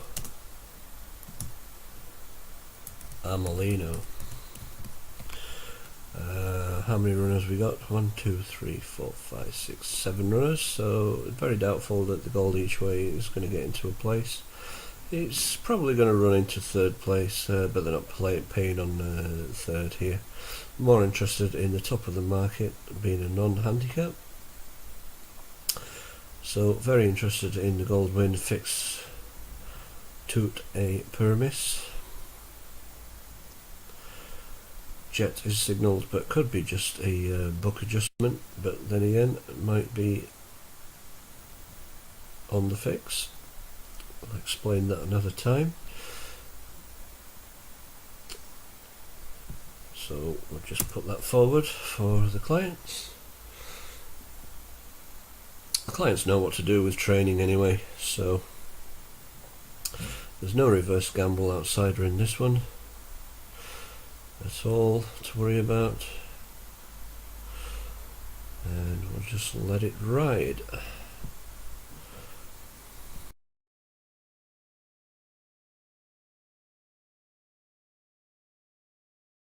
In the first time cheek pieces, he does have a good record here at Thurles. Has won a couple of times, and he might be a potential outsider just to note. It's such a shame, obviously, the non-runner invitation only leaves it with 7, because it would have been a nice each way bet on Jet, because there's probably a couple of doubts about some of those at the head of the market, but hey ho, what can you do?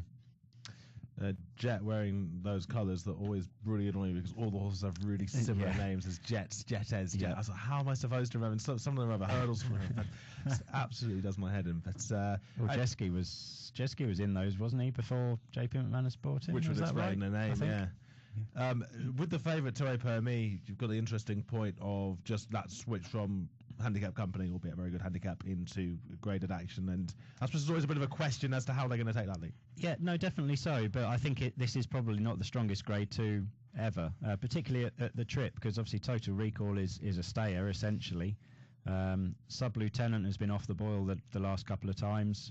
Atois Phil has been off the boil as well. Dr. Phoenix would probably want softer ground. So there's a few doubts, isn't there, about a few of the others. And Total Recall, while he was running well in the Gold Cup last year before he came down, it's a question mark as to whether he's sort of at home in the top company, as it were. So it might not be that Tué Permis has to prove he's a Grade 2 performer to win this Grade 2, if that makes any sense. 2 Grade 2s over fences at Thurles today. This is the first of them. We have now reached post time for the 210, and we are nearly set to go. Tué Permis 13-8 the favourite, 15-8 Total Recall, Sub-Lieutenant, then 6-1, 9-1 Jet. Dr. Phoenix is 12-1, 16's Atois Phil, and Amulino is at 200-1. Outsider of the field as the runners now make their way down towards the Tates. We're just about set to go. Let's join them for the call.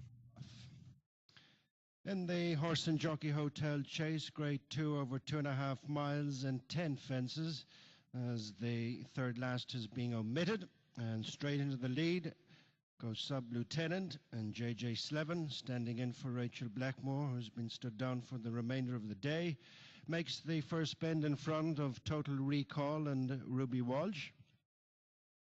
Ruby having switched after his intended mount was withdrawn earlier. Third is Tué Permis behind the grey.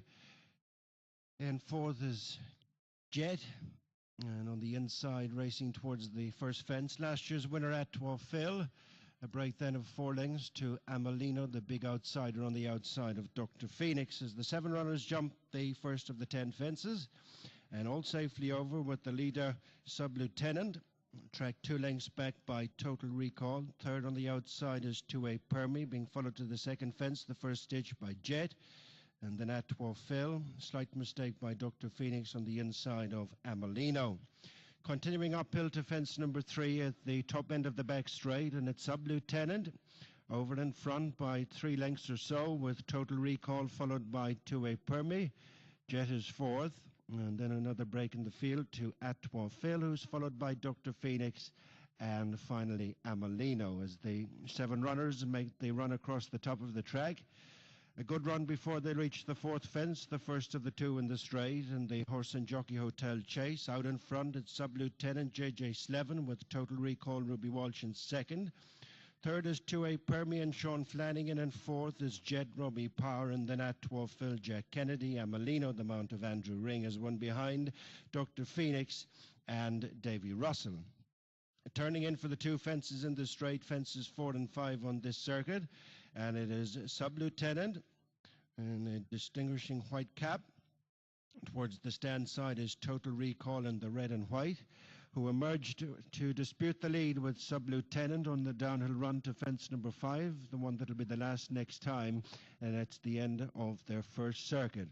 As the leader is just Sub-Lieutenant on the far side from Total Recall, tracked by 2A Permy, then Jet at Phil, followed by stable companion Dr. Phoenix and Amelino, the back marker, as they come past the stands with the circuit to go, and another 5 fences left to jump.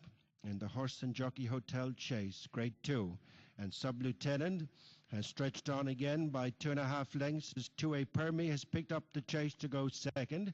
Total Recall knocked back a place to third, and then Jet at Phil, Dr. Phoenix. The back marker remains Amelino as they race up the far side to a row of 3 fences. And it's Sub-Lieutenant enjoying a lead of 4 lengths over 2A Permy, winner of the prestigious Troytown Chase on his last start, as Total Recall is joined for third by Jet on the inside, and the front 4 have opened up an advantage over Atwell Phil. Then comes Dr. Phoenix and Amelino. They're nicely spaced out, racing to the next fence up the far side. This will be 4 from the finish, and it's the last ditch. Sub-Lieutenant chased by 2A Permy. And in third is Total Recall, then Jet, Atwell Phil, Dr. Phoenix, and they've gone away from Amelino. Racing now towards the third fence from the finish. Last one up the back, and it's Sub-Lieutenant. Enjoying still a 4 to 5 length advantage over 2A Permy, and pushed along in third place to try and take closer order once again is Total Recall, then Jet, Dr. Phoenix, Atwell Phil, and Amelino. On the flat for the turn into the straight with 2 fences left to jump, and it is Sub-Lieutenant within second place, driven to try and close as 2A Permy, and the Jigginstown pair have a nice cushion on Total Recall, then Jet and Dr. Phoenix as they turn back towards home. 2 to jump, and it's Sub-Lieutenant JJ Slevin, 3 in front of 2A Permy. Sean Flanagan is working hard on his mount to try and bridge the gap, and then Total Recall and Ruby Walsh as they come down towards the second last. It's Sub-Lieutenant over from 2A Permy. They're clear from Total Recall, Dr. Phoenix, Jet, down towards the final fence in the Horse and Jockey Hotel Chase. And it's still Sub-Lieutenant from 2A Permy. Total Recall is in third as they come down towards the last. It's Sub-Lieutenant, which still grinding away the grey. 2A Permy and is inching closer. Almost down Total Recall. Great sit by Ruby Walsh, but brought to a standstill.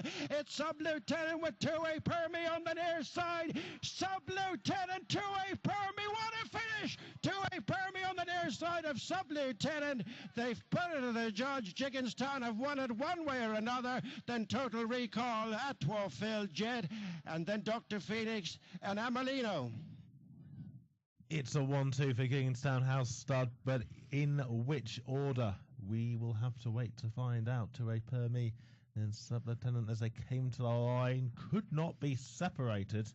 I don't want to call that, but we've got the slow motion action replay on screen. They come to the line. 2A Permy is lunging, and has he just got there? It looks as if he's lunged just at the right time, hasn't he? 2A Permy and Sean Flanagan. I mean, Sub-Lieutenant did everything but win, didn't he? He ran so well for such a long way under. Is it Brian Cooper? JJ Slevin. JJ Slevin, sorry, taken over from Rachel Blackmore. Yeah, but as you say, Jigginstown 1-2. John, great finish.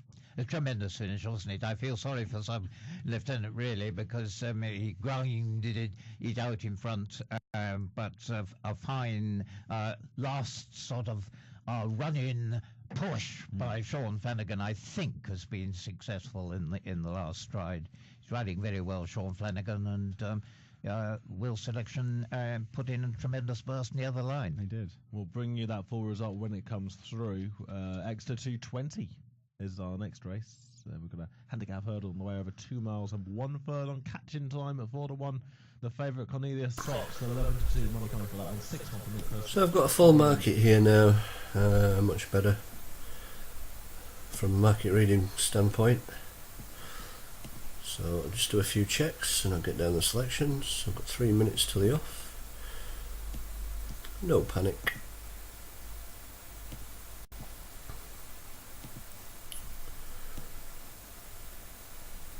This is how long it takes to read a race, by the way. A couple of minutes for a large race like this.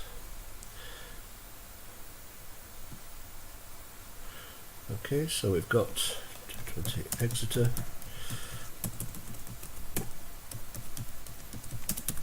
Call it each way gamble on Cornelius Socks.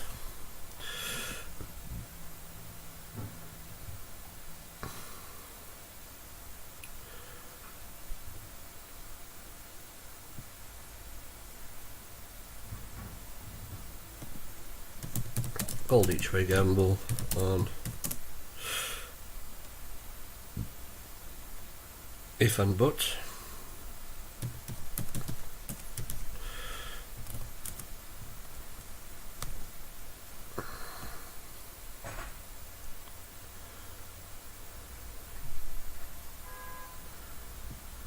Weak each way signal for Mr. McGill.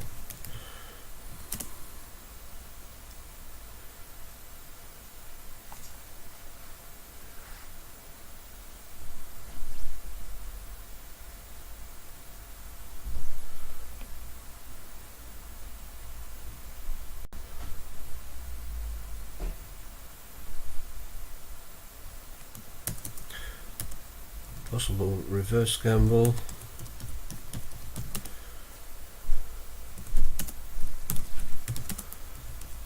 on Exford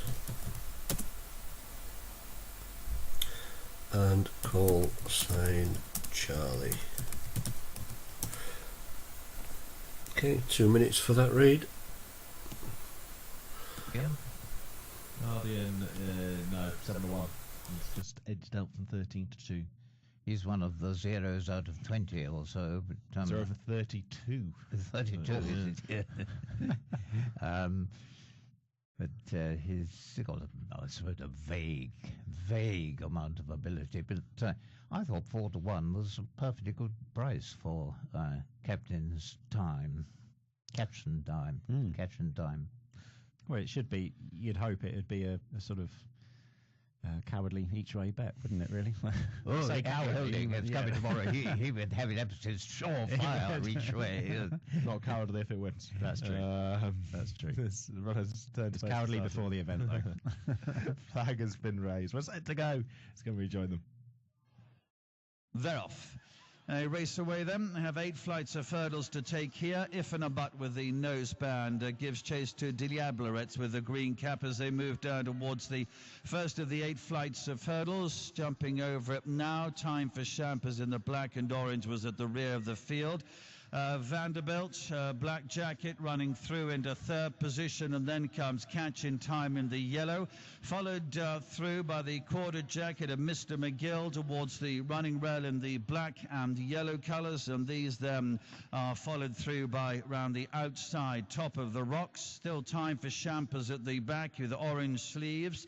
Eggersford in the green and white colours is 1 from the rear, and the grey call sign Charlie. She's 2 from the back of the field. Sitting in the middle of the field, this well-back Cornelius Socks, Rex Dingle in black and red colours. He's going to be about 7th or 8th at this stage. He's just in company with Snowell, the blue jacket and white cap, and around the outside Mikras in checks of green and yellow and white sleeves. And then comes a white and red of Cristiano.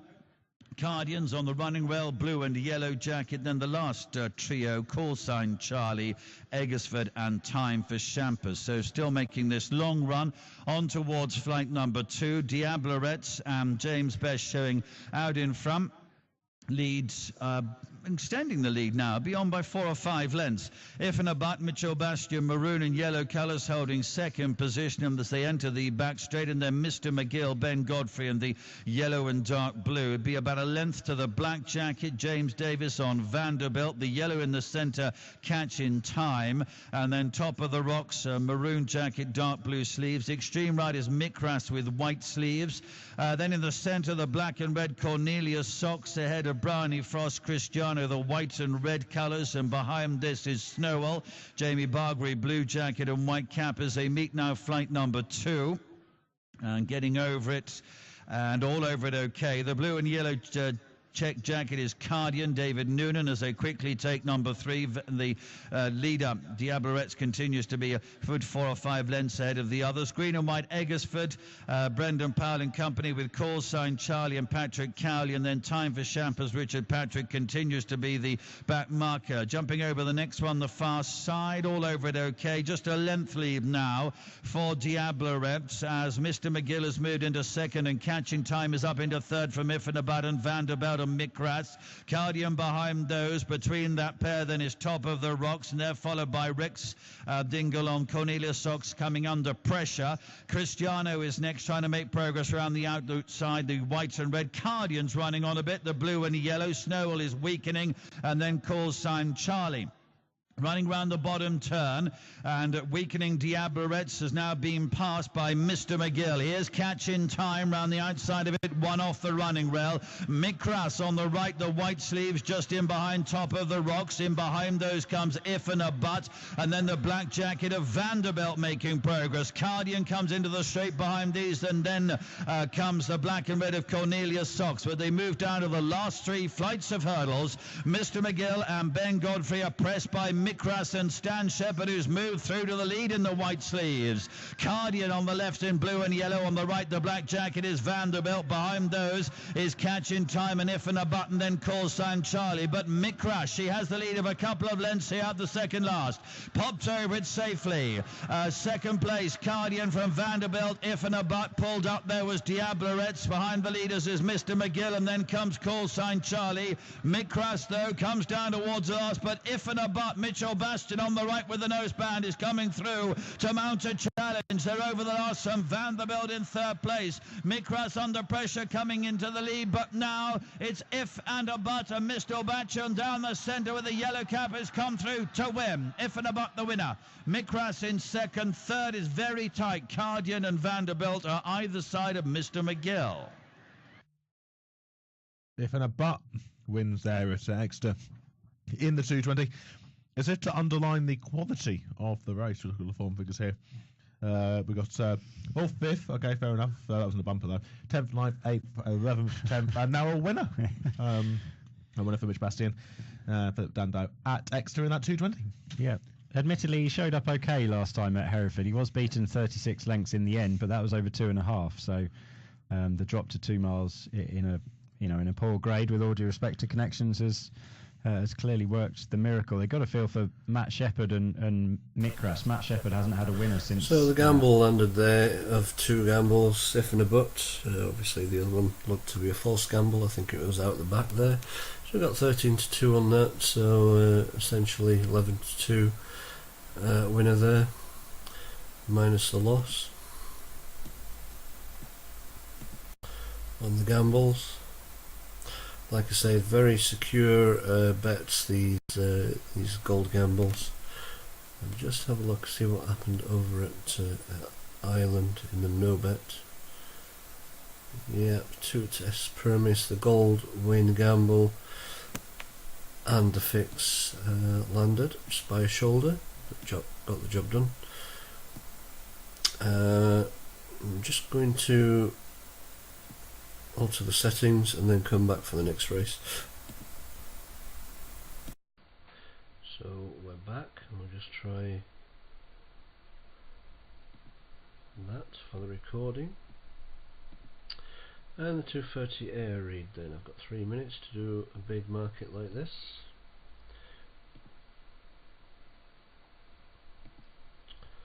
Just get all the information I need.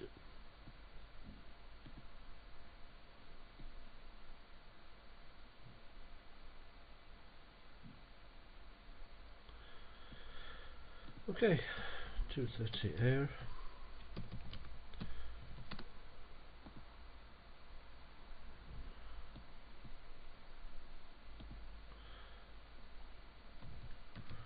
So we've got a weak win for Geronimo.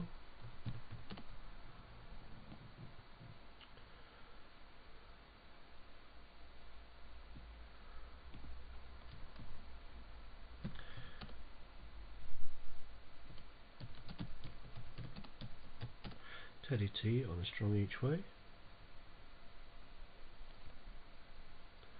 Just check something.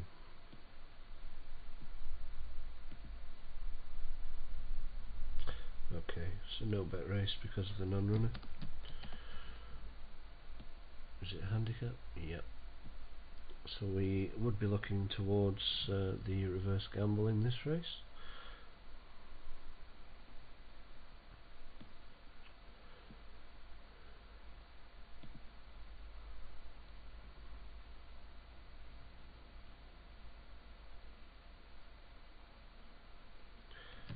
Macadam, weak. Oops. Weak each way.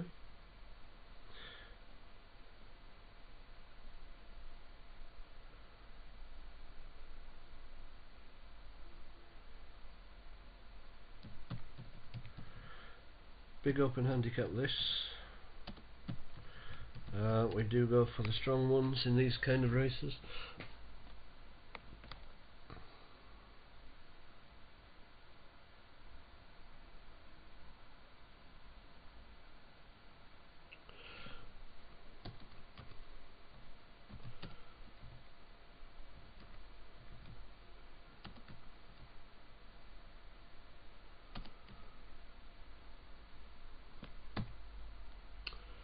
So the race has just gone off. I'm just done the reading time to get onto the exchanges. I just need to check another one that might be a problem horse. No. Okay. Right, okay, so we're showing one reverse gamble there, Finnegy Air, along with the so it's by no means a one-horse race, this one. Weak win on Geronimo, Teddy T strong each way, danger, Macadam weak, and a Carrickdoon for a strong each way as well. If there is a reverse gamble in this race, it is Finnegy Air. Quickly as well, and it's Teddy T over it. Teddy T by a couple of lengths to Nakadam and King's Eclipse, Geronimo, Pretty Miss Marla, and over that fence, and just putting a short one was Finnegy Air, who's behind the leading bunch. That was a ditch. Now for a plain fence. Teddy T, King's Eclipse, Nakadam, Geronimo, Pretty Miss Marla, Finnegy Air, Carrickdoon, lo and behold, Present Flight, followed by Imperial Prince. Ash Park is currently second last, and the back marker is a Royal Salute. They still have 2 circuits to go in this, the Watch Racing TV Now handicap steeplechase. So they've jumped 4 of the 22 fences, and it's Teddy T who makes the running around that bend, being followed by Nakadam with King's Eclipse prominent, Carrickdoon, Geronimo, and Finnegy Air on next, with Pretty Miss Marla, blue and white jacket 4 wide. Lo and behold, and Present Flight are following, then Imperial Prince and Ash Park, and the back marker is Royal Salute. Going towards the first of the 5 fences over on the far side, and it's Teddy T looking for his first chase success, who makes the running, and leads by about a length to Nakadam, with King's Eclipse tracking the lead in the light blue jacket, Carrickdoon on the inside, Pretty Miss Marla to the outer, Finnegy Air's in the mix. King's Eclipse just didn't land a running there, not so fluent at that first fence over on the far side. On to the second fence on that section of the track, Teddy T and Nakadam, followed by Finnegy Air, Carrickdoon, King's Eclipse, Geronimo, Pretty Miss Marla, Present Flight, lo and behold, Imperial Prince, Ash Park and Royal Salute, and now they're heading towards a ditch. Teddy T racing wide of Nakadam as they jump the open ditch on the far side, with Pretty Miss Marla behind the leaders for Danny Cook, and King's Eclipse to the inside of Brian Hughes. This is a plain fence, and it was Teddy T who landed in front. From King's Eclipse, Nakadam, Pretty Miss Marla, and then comes the veteran Carrickdoon, Finnegy Air, Geronimo in the maroon and white check jacket, jumping the final fence over on the far side. Carrickdoon just backed off it a little bit. Present Flight is no better than midfield. Lo and Behold follows, and then comes Imperial Prince, and they're leaving the back straight with Ash Park and Royal Salute occupying the last two positions. Teddy T running to the straight in front by 3 parts of a length to King's Eclipse, who's on the inside running rail. Red Jacket between runners Nakadam. Then Pretty Miss Marla. That mare is alongside Carrickdoon with Finnahy Air in that mix. Geronimo chases the leaders. Then Present Flight, followed by Lo and Behold, Imperial Prince, Ash Park and Royal Salute. And they're up the first in the straight now, and Teddy T took it in front. Short run between these fences in the straight, and it's Teddy T over that one with a lead of just over a length. Finnahy Air coming through to vie for places as they jump the open ditch. And it is Teddy T, Finnahy Air, Nakadam, King's Eclipse, Carrickdoon behind the front way with Pretty Miss Marla to the outside. Then Geronimo and Present Flight over the fence right in front of the stands. And the last 4 consist of Imperial Prince, Lo and Behold, Ash Park and Royal Salute. So still have a circuit to go. They've jumped 13 fences so far. So they're embarking on their final circuit. Another 9 fences to negotiate. Teddy T's made all to this point. King's Eclipse has never been far away and is there to the inside in the light blue colours. Nakadam is also prominent with Finnahy Air. Then Geronimo Carrickdoon, Pretty Miss Marla, and Danny Cook to the wide outside. Present Flight is in company with Imperial Prince. Ash Park and Lo and Behold follow, and a Royal Salute is at the back.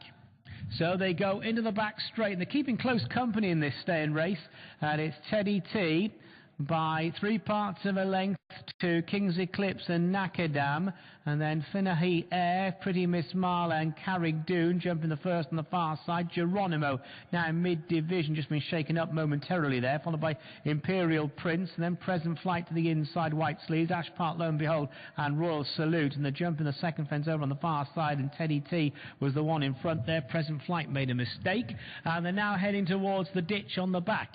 So it's Teddy T, Nakadam, Pretty Miss Marla, Finnahy Air, King's Eclipse still hugging the inside running rail, and Teddy T didn't get very high there, barely took off, got away with it however. So they're heading now towards a plain fence, and it's Teddy T by about 3 or 4 lengths to Finnahy Air with Nakadam, Red Jacket to the inside. King's Eclipse rather dived at that one by Brian Hughes. Pretty Miss Marla still on the premises. Geronimo trying to creep into it. Carrickdoon pushed along. Then comes Imperial Prince. Teddy T stood off that fence. That was the last fence over on the far side. It's Teddy T 1, Finnahy Air 2. Now Geronimo on the move. Pretty Miss Marla pushed along to the outside as they run away from the back straight. Pretty Miss Marla getting competitive. Nakadam's lost a place or 2. Imperial Prince attempts to progress. King's Eclipse going backwards.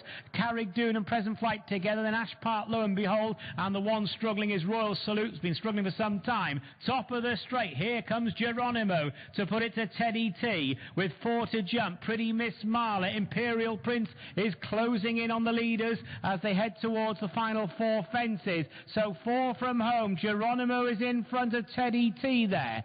They're being chased by Pretty Miss Marla. Imperial Prince. Present Flight is trying to stay on. Geronimo over the 3rd last fence as Teddy T attempts to rally. Looking behind. Present Flight. White Sleeves is picking up at the ditch. The 2nd last. Geronimo, Teddy T from Present Flight. They're trying to get away from Pretty Miss Marla. Imperial Prince. Ash Park is progressing as well. It's Geronimo with Teddy T now switching to the far side. They're up the final fence. Geronimo and Teddy T. They are the front 2. They're on the run in. Geronimo by just over a length to Teddy T. Gap of several lengths to Ash Park. And Geronimo's finding plenty. Geronimo the winner for Rachel McDonald. Geronimo wins. Teddy T 2nd. Ash Park 3rd. Then Present Flight. Pretty Miss Marla follows.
of St George, Coolmore, National Hunsars, Irish, EBF Mares, Novice Chase, Grade 2 over 2.5 miles.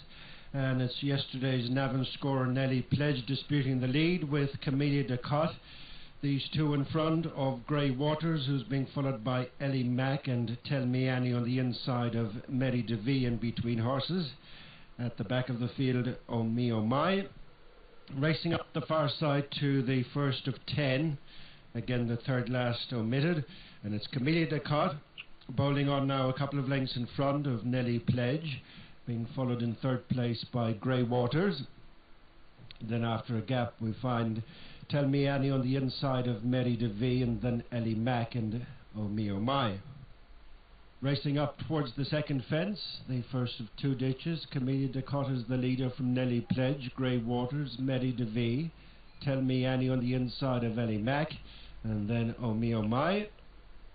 Fence number 3 coming up right at the top end of the back straight, Camellia de Cotte and Paul Townend lead. Nelly Pledge, Liam Gilligan over second. Third is Grey Waters and JJ Slevin, as Mary DeVee has moved into fourth for Brian Cooper. Then Ellie Mack and Robbie Parr standing in for Rachel Blackmore. His two behind, Tell Me Annie, Andrew Lynch, and Oh Me Oh My, Philip Enright at the back of the field. As the 7 mares race across the top of the track, and Camellia de Cotte has opened up a 5-length advantage over Nelly Pledge, who's 3 in front of Grey Waters. Then Mary DeVee with the final 3, Ellie Mack, Tell Me Annie and Oh Me Oh My, as they continue on the level, coming back towards fences 4 and 5 in the straight, in the Grade 2 order of St George, Coolmore, National Hunsars, Irish, EBF Mares, Novice Chase. Camellia de Cotte out in front has gone 6 clear of Nelly Pledge. Grey Waters third, and then the quartered colours of Mary DeVee being followed downhill away from that fourth fence by Tell Me Annie. Ellie Mack on the outside of Oh Me Oh My. Racing between the two fences in the straight, number 5 is coming up, and the last one next time. Camellia de Cotte out clear of the field. Second is Nelly Pledge, then Grey Waters, Mary DeVee, Oh Me Oh My in between Tell Me Annie and Ellie Mack, as they pass us once again, racing out on their second and final circuit. With another 5 fences left to jump, and Camellia de Cotte is now 10, 12, maybe 15 lengths in front, making the bend to pass the halfway stage. Camellia de Cotte out cleared of Nelly Pledge, almost joined for second by Mary DeVee, then Grey Waters, who's dropped back to fourth. There's 3 behind, Tell Me Annie, Oh Me Oh My, relegates Ellie Mack to be last of the 7. Racing up the far side to 3 fences in a row, Camellia de Cotte clear from Nelly Pledge, Mary DeVee, Grey Waters, Oh Me Oh My, Tell Me Annie and Ellie Mack, as they meet the first of the fences up the far side. Of a mile to go, Camellia de Cotte with Mary DeVee jumping into second, Nelly Pledge third, then Grey Waters, Oh Me Oh My, Ellie Mack, and struggling is Tell Me Annie. For the jump, last ditch coming up, Camellia de Cotte safely over as Mary DeVee has picked up the chase, 8-10 lengths back. And in third place is Nelly Pledge, then Grey Waters, Oh Me Oh My, Ellie Mack and Tell Me Annie. At the fence at the end of the back straight, 3 from the finish, Camellia de Cotte with a slightly reduced advantage over Mary DeVee, then Grey Waters. Pushed along in third place, and then Ellie Mack with dropping away Nelly Pledge, and then Oh Me Oh My, and a long way back to Tell Me Annie. Half a mile to go, 2 fences to jump, in the order of St George, Coolmore, National Hunsars, Irish, EBF Mares, Novice Chase. And it has been Camellia de Cotte since the start. A good 8 to 10 lengths in front, turning back towards home with 2 to jump. Mary DeVee second. Third on the inside is Grey Waters, and then running on for pressure is Ellie Mack, and then Oh Me Oh My turning in with 2 to jump. And it's Camellia de Cotte and Paul Townend. In line for the final 2 fences, clear from Grey Waters, Ellie Mack, and finding no more is Mary DeVee, and then Oh Me Oh My racing down the hill towards the final fence, and it's Camellia de Cotte out in front of Grey Waters, Ellie Mack, and then Mary DeVee and Oh Me Oh My. But down towards the final fence, it's Camellia de Cotte's race to lose at the last, and she's over safely from Grey Waters, Ellie Mac, Mary DeVee, and Oh Me Oh My, and up towards the finish, it's Camellia de Cotte, now making it 5 from 6 since going chasing, and is a very ready winner of the Order of St George Coolmore National Hussars Irish EBF Mares Novice from Grey Waters, Ellie Mac, Oh Me Oh My, Mary DeVee. Camellia de Cotte wins there at third. It's in the 240, and a great shout there from you. Yeah, so we got caught there. We got caught out by what I thought was too good to be true. 3 gambles in a race against such a strong favourite. Like I say, they do this a lot in Ireland. Just going to go offline before the 250 Exeter. We've got it down already as Printing Dollars week win. Cedar Valley week each way. Typical Sunday. Lots of favourites winning. Another non-handicap. So Printing Dollars should beat Cedar Valley here. Not much of interest. Not much. Never great prices unless we catch one on the fix or the gold gambles come in. There'll be another gamble today, no doubt. I'm just going to check the settings on this recorder and come back for the next race. Yeah, that's much better sound now, so I've got that sorted.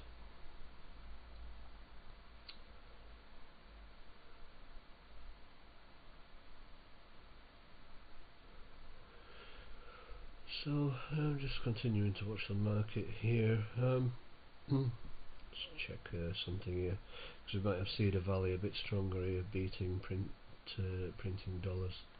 I don't have a fix in this race, so again, it's not a really great big race of interest, because we're looking for the bigger prices and the strong bets and the gold bets and the reverse gambles.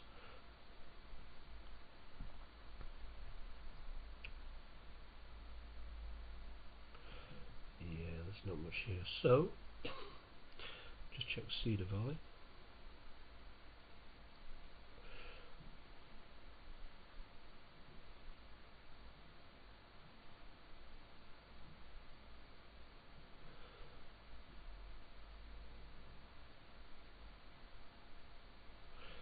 Yeah, so I suspect strong Cedar Valley will beat the weak favourite Printing Dollars. That's how I see the race panning out here.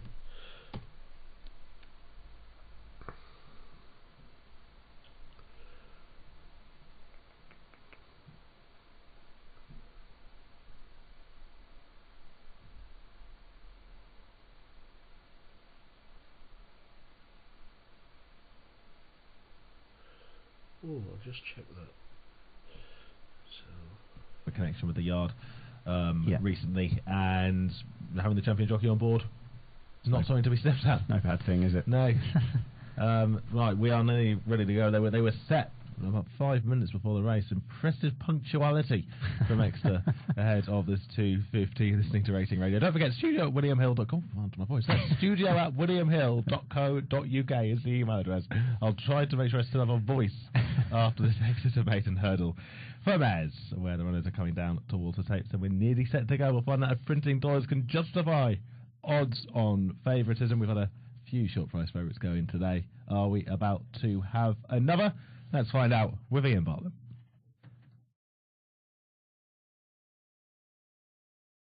Walking in. I jumped 12 this time. Long way, just under 3 miles the trip. They're off. They race away. They have 2 flights of hurdles over in the back straight on this first circuit. C Present giving chase to Cold Fusion, and the favourite Printing Dollars, nose-banded runner, is with those. That's the leading trio. Then they get to flight number 1 of the dozen that they will be taking. They're all over it safely. Very narrowly Whispering Affair was the back marker. She's alongside the grey Rosie Royal. It's a short run down towards number 2, which they're all over okay, although Rosie Royal and the red and yellow quarters are a tad clumsy at the rear of the field. So round the bottom turn for the first time. and run towards flights 3, 4 and 5 in the home straight. And the favourite Printing Dollars, rider change Richard Johnson, brown and orange jacket showing in front, only narrowly in front from a quite hard-pulling Sea Present in black and red colours, who holds second. Cold Fusion is against the running rail, purple and grey jacket with Berberu and the green and yellow wider, and between that pair is Kashish with the maroon sleeve jacket. They're followed in by Cedar Valley, pink colours against the running rail. Races by about a length ahead of Whispering Affair, with Rosie Roll, the grey, the back marker of the 8, as they level up then into the home straight for the first time. Quite well bunched. There's only probably about 8 lengths between first and last here. They've settled a little bit coming round that turn and move on then towards the third flight of hurdles. So on the left with the noseband, Printing Dollars. She has the advantage. Got over that by around about 1 length. Black and red jacket of Sea Present is still holding second place as they quickly come down towards number 4. Berberu, a very bright jacket on the right, green and yellow colours. And towards the left is Cold Fusion. They're in third and fourth places. Kashish between those in the green, blue and maroon as they come then towards number 5. They're followed then by Whispering Affair and Cedar Valley. And the back marker continues to be the grey Rosie Royal as they come then to the winning post with 7 more flights of hurdles to jump. A long run before the next of those, and now only about 6 lengths between the 8 of them as they prepare to swing right-handed and race on towards the far side. And the long run then down towards number 6 in this read, Davy Russell's exclusive blog at starsportsbet.co.uk, Mares Maiden Hurdle Race. Printing Dollars, the favourites, already won a point-to-point and a bumper in her career, and she has the advantage as they continue to make this long run. Richard Johnson in the brown and orange. Black and red colours is Rex Dingle on board Sea Present. She's been keen enough, that mare, in the early part of the race, but settled a bit better now. And then comes Cold Fusion, Shane Quinlan, a combination of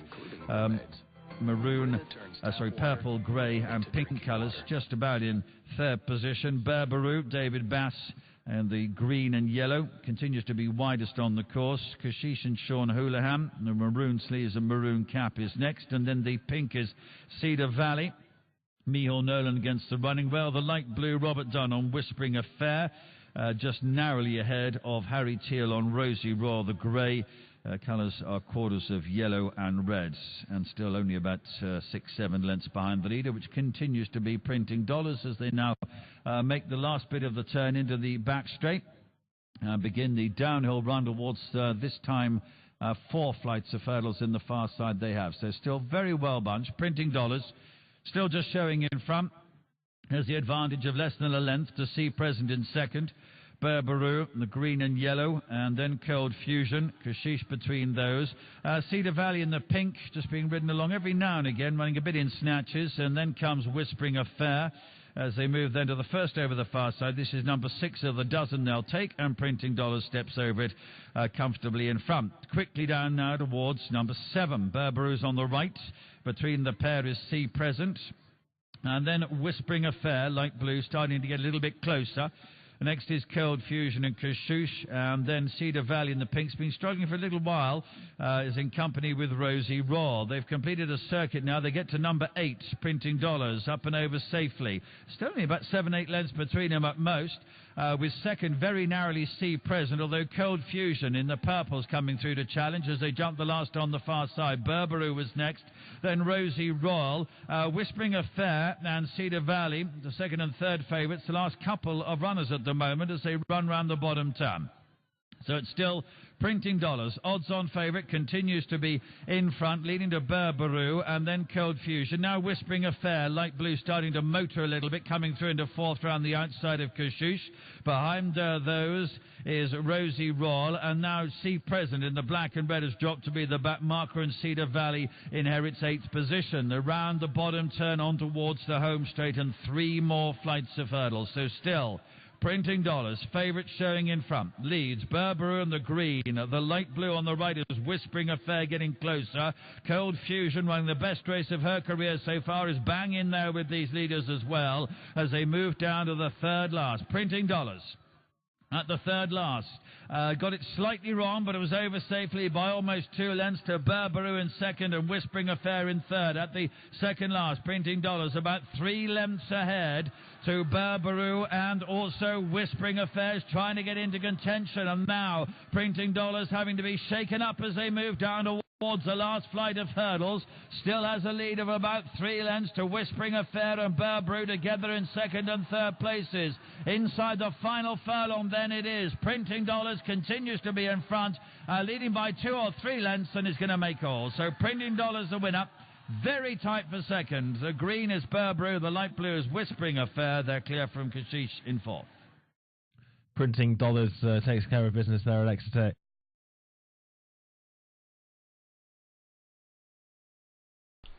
So Printing Dollars was the first, the win bet, and my theory went out the window that Cedar Valley would be a problem, danger to the favourite. Like I say, it is a favourite to stay on a Sunday. It's nice and easy. Nice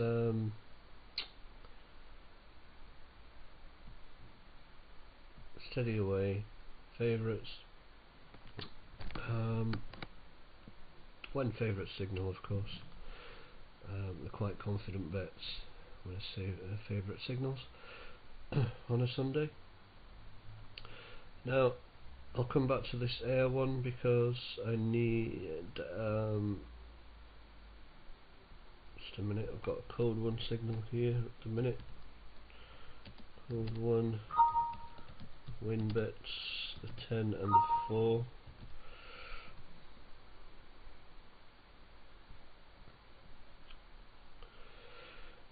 Currently, but this market's more than likely going to change. It's a big open handicap. I'll come back around 304, 303 and do a reread of this race to show you how more accurate an opening show is compared to going too early on these type of markets.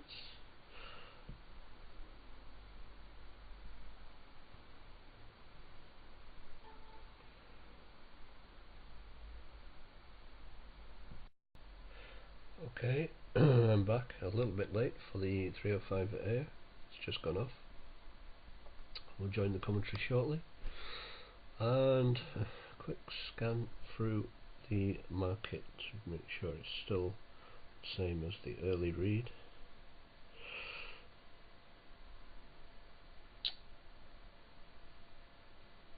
So yeah, I think it is.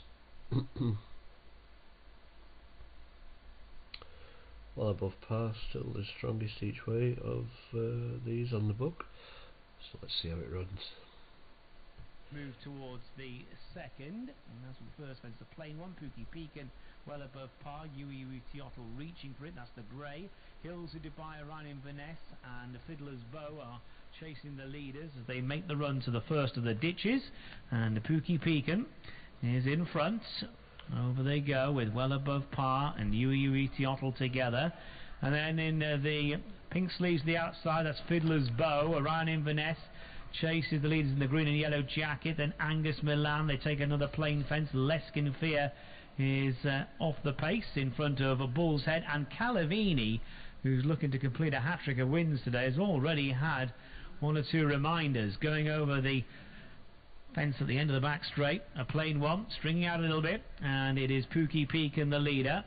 Pookie Pekin in front by about a length to well above par, who sits along the inside running rail. Yui Teotl is a close third. Yui Teotl has been off the track for some time.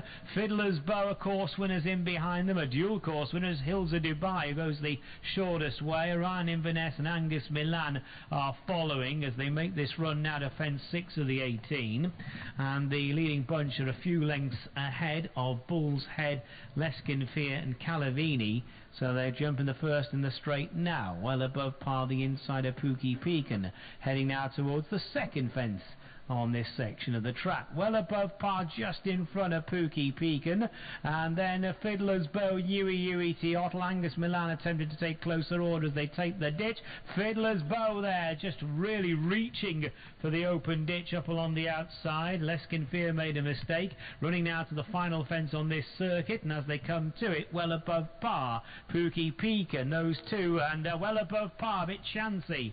So right in front of the stands, there's still a circuit to go. Well above par and Pookie Peakin, those two together. A gap then of 2.5 lengths to Yui Teotl and Fiddler's Bow. Angus Milan, Hills of Dubai, Ryan Inverness, and the last wave are Leskin Fear, Calavini and Bull's Head.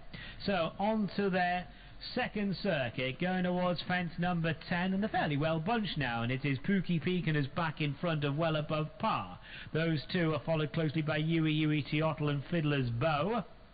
Then Ryan Inverness, Angus Milan. Hills of Dubai is quite a few spots off the pace, and then up along the inside is Bull's Head as they go into the back straight. Calavini's alongside Bull's Head, and so too is Leskin Fear. About 8 to 10 lengths top to tail. First fence down the back about to be jumped, and Pookie Peakin is the leader from well above par as they approach it. Yui Teotl and Fiddler's Bow, and not such a good jump there from Pookie Peakin. Not such a good jump either from Hills of Dubai, who now finds himself disputing last place with Leskin Fear.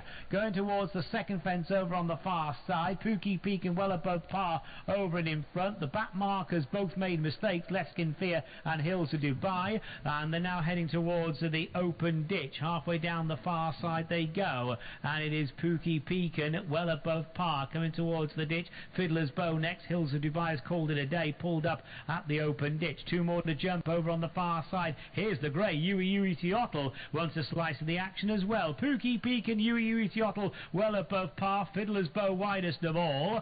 Angus Milan orange jacket behind them, then Orion Inverness followed by Calavini and Bull's Head, and they're clear Leskin Fear. One more to jump down the far side, and Fiddler's Bow has jumped to the front. Goes on by about a length to Pookie Peakin, then Yui Teotl well above par now being squeezed along to the inside running rail. Front four chased by Angus Milan, then Orion Inverness. Calavini has made heavy weather of this afternoon, but is passing horses. Well, it's past one or two. Bull's Head is one of those that Calavini's passed. Leskin Fear looks to be pulling up, turning into the straight. 4 fences to jump. Fiddler's Bow in front by about 2 lengths. 2. Yui Teotl. Angus Milan on the move. Then Pookie Peakin and Ryan Inverness well above par, and Calavini is progressing. Coming now towards the 4th last fence. Mistake there from Angus Milan. Looking back, Bull's Head has been pulled up. 3 to jump. Fiddler's Bow's the one to catch. Fiddler's Bow from Angus Milan, Yui Teotl, Pookie Peakin, Calavini coming towards the ditch second last. Fiddler's Bow over it in front by a good couple of lengths to Angus Milan. Angus Milan at the moment the only one going with Fiddler's Bow. There's a gap of about 6 lengths to Ryan Inverness, Pookie Peakin, Yui Teotl. Now Calavini making a little impression over the final fence. Fiddler's Bow up and over safely, and on the run in it's Fiddler's Bow by 2 lengths. Angus Milan still staying on for pressure, but Fiddler's Bow will win at the track again. Fiddler's Bow the winner. Angus Milan second. Calavini rushes home to take third. Then Orion Inverness and Pookie Peakin. Fiddler's Bow, winner at Ayr last time out, up in trip. So that's Fiddler's Bow on the win bet, and the reverse gamble got close there, which was, of course, Angus Milan. Decent price, 14 to 1. Didn't quite get there, but it's typical handicap, non-runner race, and because of the non-runner and the book adjustment, gives the bookmakers to let's say adjust the book to their advantage. I call it fiddling the book, but let's be nice about this. Bookmakers are our friend after all. They are the ones that are allowing us to gain a massive advantage over any other kind of system, method, or rival tipsters. I can't really say that there's any rivals because there isn't any. Steady away today though. let's go and do the 3:15. We're 2 minutes away. Got caught up in listening to that race instead of doing the math on the next one. 3:15 at Thills.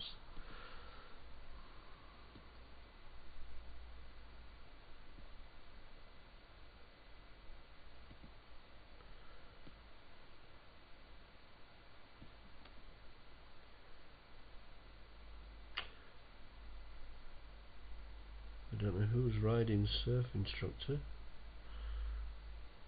Maybe they'll tell us on the local radio, but I'll just have to go ahead until I do know. 3:15 Thurls.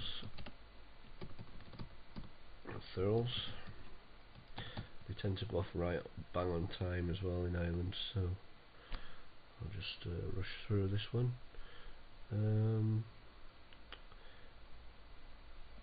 It's a no-bet handicap race. So the RG reverse gamble is also the fix, and that's Lil Shane. No surprise if that takes this one. Like I say, I don't know who's on Surf Instructor, but it does have a strong each way signal. And so does Teacher's Pet. Strong each way. Double Portrait is a gold each way gamble, therefore that makes the reverse gamble very exciting indeed, because a reverse gamble is a market opposite to a gold gamble. So that one's done. You see how quick I can read a race. No spending hours and hours on one race, going through form, this, that and the other, taking all your life away. It's just a nice simple read beforehand, although it did take kind of 23 years to get to this point. A lot of work has gone into this market reader, which is going to be automated eventually, make no doubt about that. So see how this race pans out. Because they are lining up to start, but Little Shane has got his back to them. He's having none of this. Yeah. Roaring Bull 3-1 resumes outright favouritism. 7-2 Teacher's Pet Surf Instructor, also 7-2. 4-1 Double Portrait Laid Back Luke 5-1. 14's Little Shane 25-1. Sanibel Island. So runners are coming down towards the starter, except Little Shane, who's a long way away from them. Now making their way to rejoin the group. You've heard the selections of our pundits. And they're going towards the tapes. And let's let them go. Let's join them. All start as they make the downhill run to the first fence. A total of 11 to jump, and it's Laid Back Luke on the left, Teacher's Pet, Whitecap in the centre with Roaring Bull. Stand side is Surf Instructor, not much between this quartet, with Lil Shane followed then by stable companions Double Portrait and Sanibel Island. As Laid Back Luke and Surf Instructor, they press on a couple of lengths in front of Teacher's Pet with Roaring Bull and Lil Shane alongside, being followed by Double Portrait and Sanibel Island. And a white cap brings up the rear. Two circuits in front of them, and they watch racing TV with free trial now. Handicap chase over the extended 2-5, and Lil Shane is up to old tricks and has refused to head out on this circuit, the first of two circuits, as Laid Back Luke shows a length and a half in front of Surf Instructor and Teacher's Pet. Roaring Bull is then being followed by Double Portrait and Sanibel Island as they jump the first of the fences up the far side of the track. Laid Back Luke, Robbie Colgan in front of Surf Instructor and Hugh Morgan, who's picked up a spare.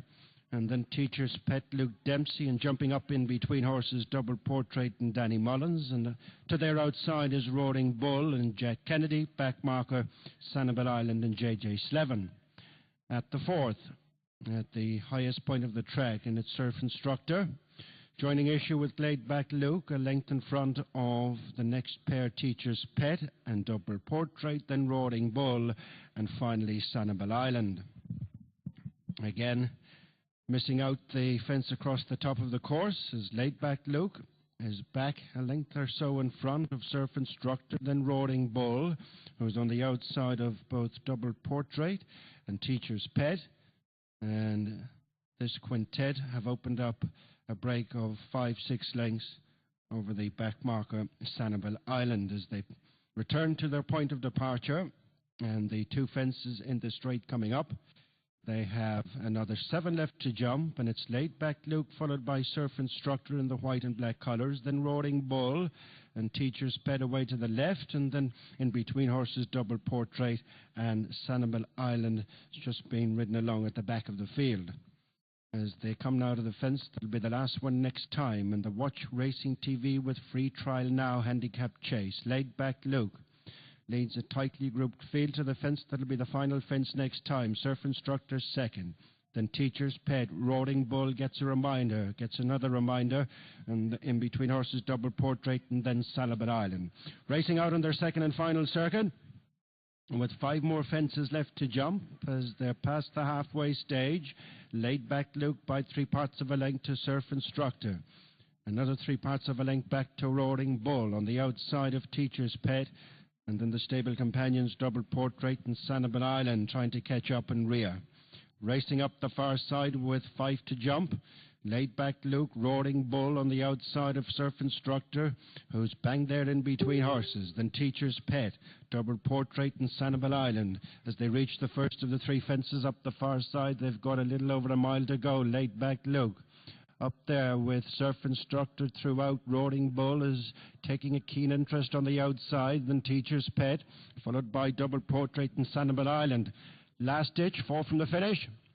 A Surf Instructor and Roaring Bull on the outside. They've gone past Laid Back Luke, then Teacher's Pet, Double Portrait and Sanibel Island as they race to 3 fences from the finish.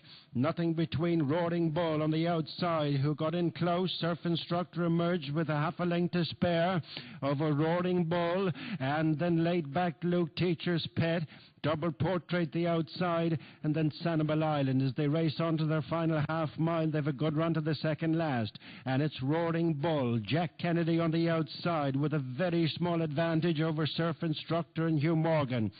Just behind them in 3rd place is Double Portrait and Danny Mullins. Teacher's Pet is pushed along by Luke Dempsey. From the back of the field, Sanibel Island is staying on for J.J. Slevin, and the long-time leader, Laid Back Luke, and Robbie Colgan have given best as they turn in for the final 2 fences, and it's Double Portrait on the outside who's come up to pick it up from Roaring Bull. On the far side is Surf Instructor, and then comes Teacher's Pet. A faller with Sanibel Island racing down to the final fence, and it's Double Portrait on the near side of Surf Instructor, both up J.J. Slevin and his partner. 1 fence to jump, and the Watch Racing TV with Free Trial Now handicap chase, and it's Double Portrait and Surf Instructor, and Double Portrait is beginning to gain the upper hand. 150 yards to go. Teacher's Pet is running on the outside of Surf Instructor up towards the finish. Double Portrait is running on empty. Teacher's Pet closing with every stride, but on the far side, Double Portrait has just lasted home from Teacher's Pet, Surf Instructor, and they're a long way clear from Roaring Bull. Double Portrait holding on for the win there. Third is in the 3:15 in the hands of. So that's another gamble landed there with Double Portrait. Reverse gamble maybe fell or went on that one because I didn't hear it being called at all.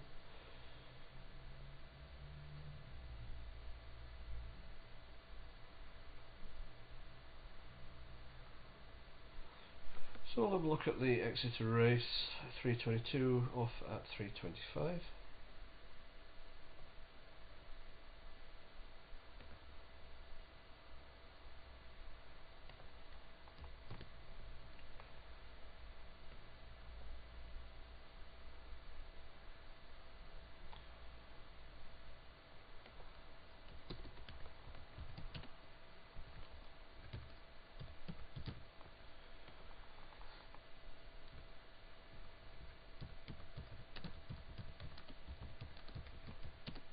Yaltaris for strong win and fix.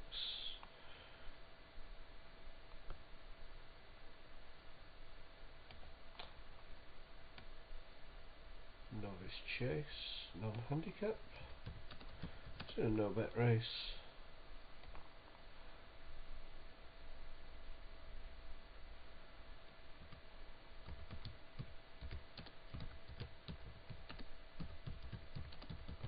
Samuel Jackson for strong each way.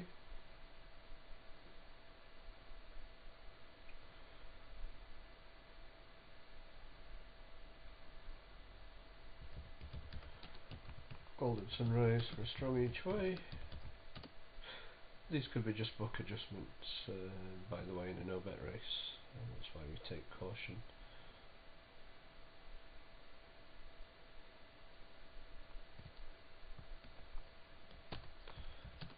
G reverse gamble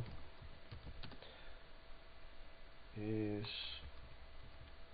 Gorillac, and that's the race red.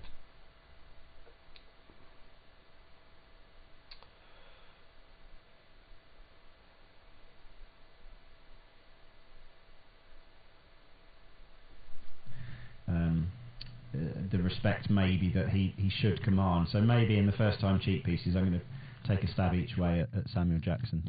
Richard Mitford Slay. Can't say it's a trainer I'm overly familiar with. No, I think he's a point-to-point and permit holder down in Somerset. Norton Fitzwarren in Somerset, but he wouldn't have a huge number of horses, probably only a handful. Just quickly, John's got in touch asking any encouragement for my selection. Exeter 325, Equus Secretus, son of Brian Baru, whose offspring. Baru ran a very creditable race in the 250. Trip and going looked to be ideal today. Yeah, they do. I think the step up to 3 miles will definitely help him. He's been set a couple of stiff targets the last few runs, certainly on Chase Debut, who was over 2.5 miles at Ludlow. This step up to 3 will definitely suit him. I just have a slight worry about him going right-handed. He can lug a little bit left-handed, but he is another one. I mean, this is a really fascinating edition of this novice chase. Actually, it's drawn some horses that I think will win races over fences, certainly. They're off and racing. Let's go and join them for this one. They race away. They have 18 fences to jump this time. And running down to the first of those, there are 6 of them who want the lead by the looks of things. Coming to fence number 1 then, King of... And down is Yaltari. Number 2, Yaltari, the favourite, has gone at fence number 1. The others come to the first of the open ditches, King of Realms and Samuel Jackson with the leading pair there at number 2. Equus Secretus is right in behind them, and then comes Just Your Type in the striped jacket, who's wide on the course. Aurillac, first of the greys, nodded on landing at that, and then Golden Sunrise with the yellow sleeves showing in 6th position as they make the bottom turn. And Sustainable Star, the long-priced outsider here, is the back marker as they make their way round the bottom turn for the first time on towards the 4 plain fences down the home straight. King of Realms, Robert Dynan, the red and black jacket, yellow and green cap, is the leader. Shows in front by very narrow margin. Equus Secretus, David Bass in red, white and blue colours, is almost alongside as they move on towards the 4th fence, the first of 4 in the home straight. Behind those, the cheek piece is on Samuel Jackson, Mihal Nolan, a combination of black and pink colours. Extreme right is Just Your Type, striped colours, black and green, red cap, Johnny Burke, and then Aurillac, Tom Scudamore in 2 shades of blue on the first of the greys. Just in front of him there was Golden Sunrise, yellow sleeve jacket for Harry Cobden as they move down to fence number 6. And the back marker there, Sustainable Star, Richie McLennan in maroon and yellow colours. So those 7 that remain here are separated by about 10 lengths first to last as Equus Secretus with the white blaze on his face jumps well and moves through to the lead as they come to the winning post then. 1 circuit remaining in this Reed Adam Kirby's exclusive blog at starsports.co.uk, Novices Chase. The favourite Yaltari having come out of the race at fence number 1. And Equus Secretus and David Bass lead to 8 now, which is the water. Lead to King of Realms, jumped past him a fence or so ago. Samuel Jackson and Just Your Type third and fourth places as they pop over this, and then jumping through now in behind those, Golden Sunrise with the yellow sleeves has moved ahead of Aurillac as they move to number 9. Sustainable Star continues to be the back marker, and they'll make their way now to number 10, which is the second of 3 ditches in the race. So the red, white and blue, Equus Secretus leading. Jumps that safely, couple of lengths ahead, all over it okay. King of Realms, the green and yellow cap, holding second position. The black and pink jacket of Samuel Jackson is alongside him.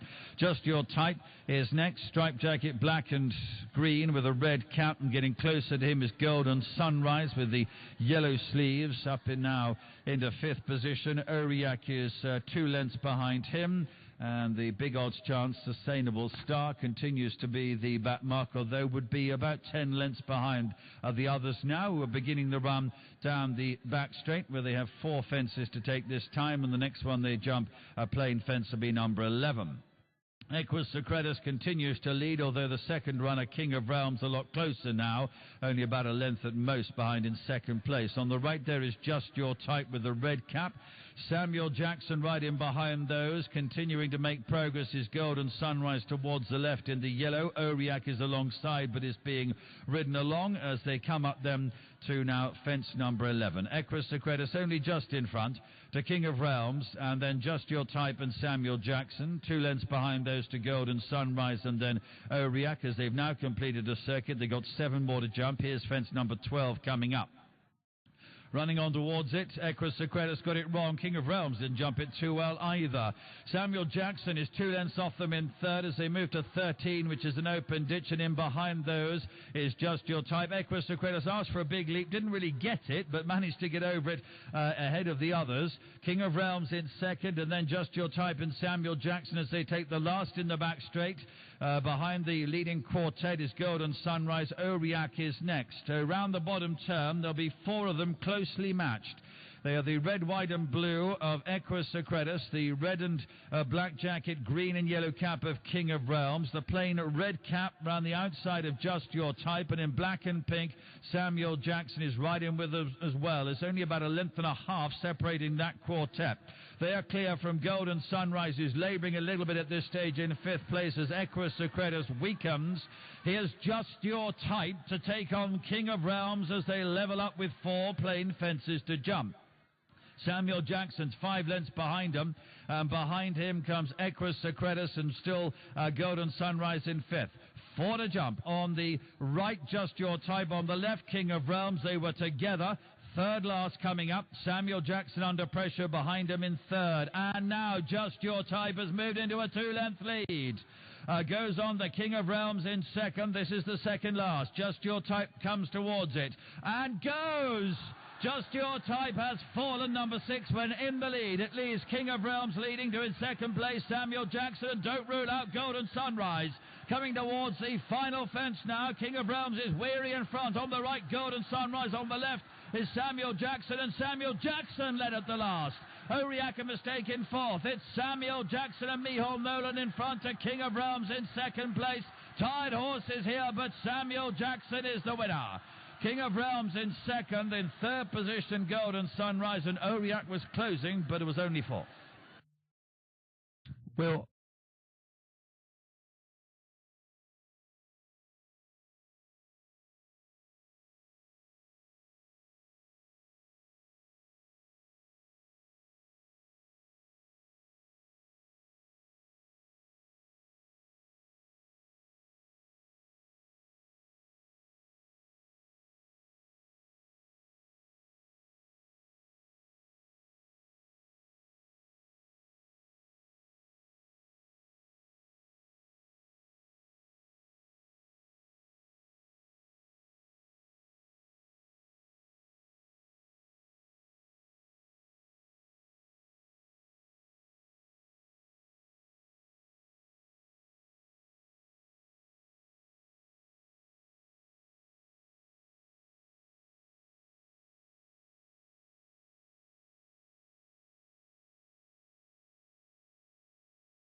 Right then, okay.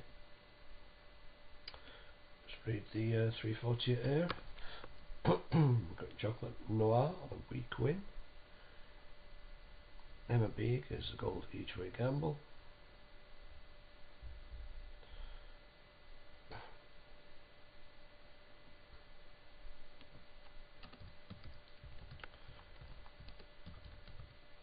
Falkenberg weak. Like I say, we're not really interested in the weak ones, but they are always posing a danger, and quite a few can win at decent prices on certain days.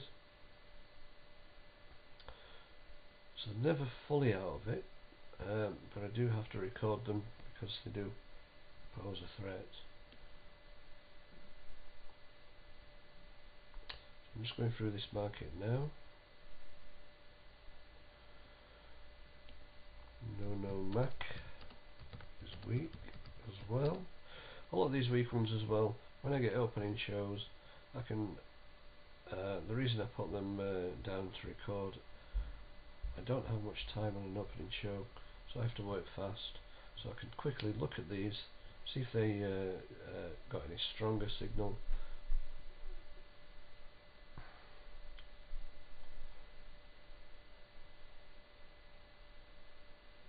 So Satisfied is a strong each way.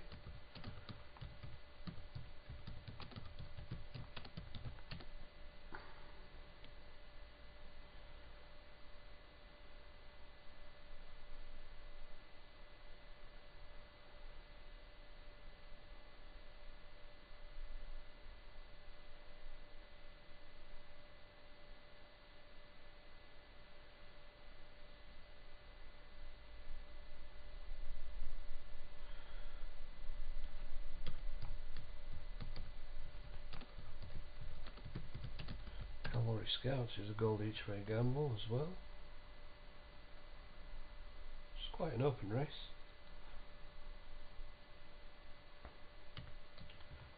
Deer is weak.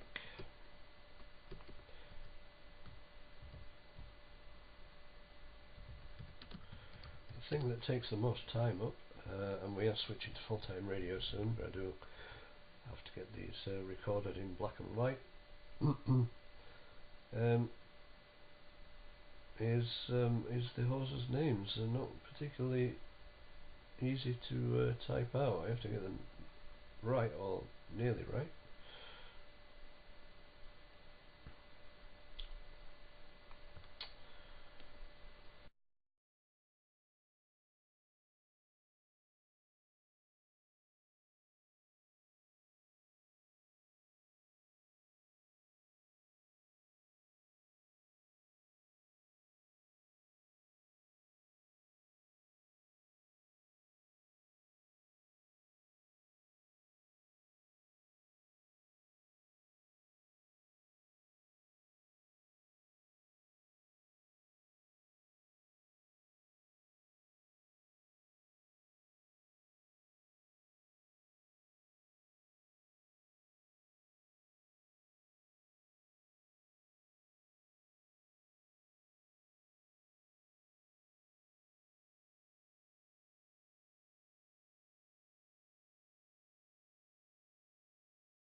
is the outside of Blue Rhythm, and then No Mac and Airdrie and Coisa Blanco going towards the first flight. A long run as the first of the 12 hurdles in this race. Bertulus and So Satisfied are the two at the back end of the field as they now straighten up to face that first hurdle on the back. So it is Voster Similar the inside of Mashed Potato, and 7 Balls of Fire. Those three are a couple of lengths in front of Choc Lanois, a few lengths to Cavalry Scout, and then West End Theatre, Emma Biog, and No Matt Border, Victor Blue Rhythm, Airdrie, Valkenburg and Coisa Blanco, So Satisfied, Bertulus and Marley Massey, the back marker. Choc Lanois landed a bit flat at that first hurdle. So they're heading towards the second, and it is Voster Similar, Mashed Potato, and 7 Balls of Fire.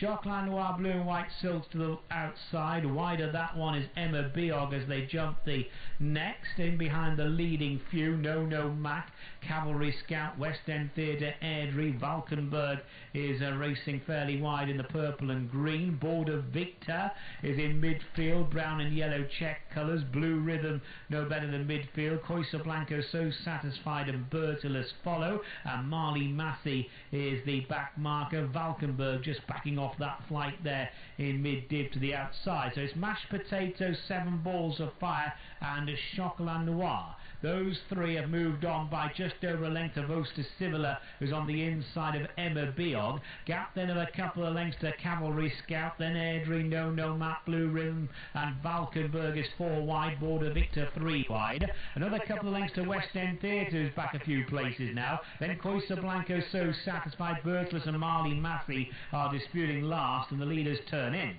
So they're heading towards hurdle number 4, Mashed Potato and 7 Balls of Fire. Those two together, they're just in front of Choc Lanois. Airdrie and Emma Biog are on the premises as they jump the first in the straight. No Matt to the inside. Spot the red cap for that one. Are heading now towards the next flight of hurdles.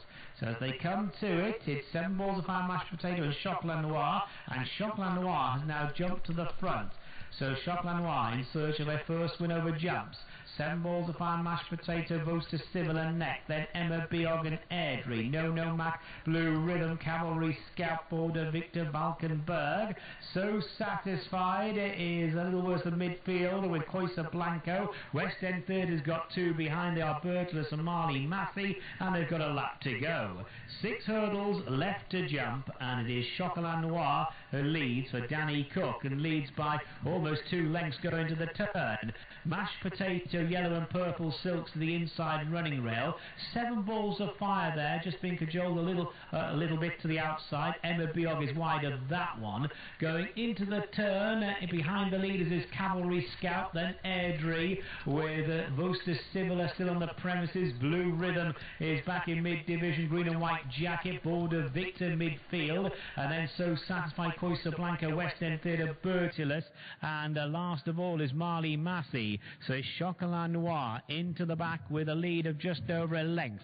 7 Balls of Fire is running prominently but is pushed along. Mashed Potato still there to the inside of Emma Biog, who's been to give the Brook family a double. Just behind the leading bunch is Airdrie with Cavalry Scout for company. Then Voster Similar, Blue Rhythm, Valkenburg and No Mac. Border Victor's just behind the leading bunch as they jump that flight of hurdles. Voster Similar a little sluggish in the jumping department. A reminder there for Valkenburg. They are very well bunched, however, as they go now towards the next flight of hurdles, which is 5 from home.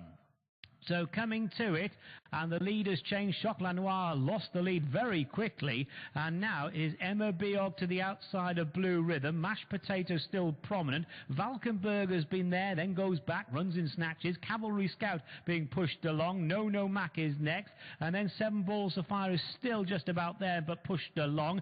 Airdrie is closing in on the leaders as they jump the final hurdle over on the far side. Race now taking shape with a lot of jockeys flexing their muscles.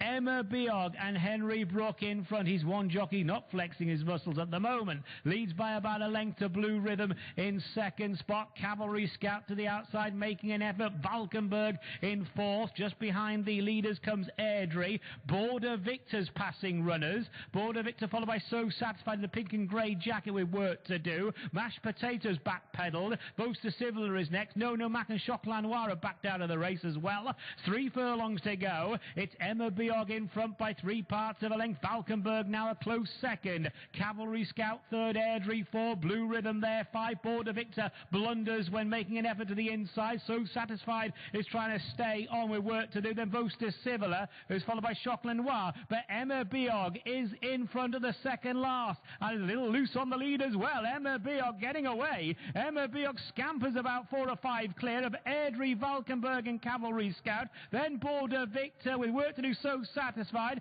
Emma Biog now spying the final hurdle and jumps it really quickly. It's Emma Biog on the flat from Airdrie in second place. And then back in third spot is Valkenburg who's running snatches. But this is Emma Biog for the Brook family. A happy Sunday for them. Julie Brook and Henry Brook goes on to win for the second time today. The family. Emma Biog the winner. Tight places. Airdrie and Valkenburg. Then Cavalry Scout and Border Victor. So that's why. Emma Biog.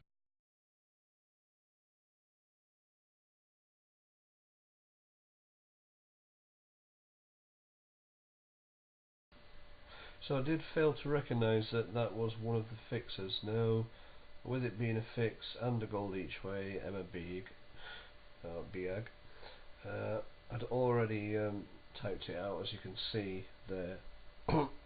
Somehow turned my mic off when it should have been on. So on this line here, fixes, Coisa Blanco, Vosta Sivola, I did actually miss out Emma Bieg as one of the fixes. It escaped my eye, obviously, but in the market it did signal as a gold each way gamble, and also the other gold each way gamble was Cavalry Scout, which got third. So again, well ahead on gold gambles today. The reverse gambles aren't coming in today as usual on a Sunday. They're reserved for other days, simply because not a lot of handicap races qualifying for those reverse gambles today, but I do have to sort of jot them down here on this line. But these were all the known triers in the race, so but these were the main ones. These are the bets that we go for, the gold gambles. So that's gamble landed, and we got the money back on Cavalry Scout, or maybe made a profit, I don't know, can't remember the prices. So I'm going to read this next one here. 350 at Thurles, I've got a minute left.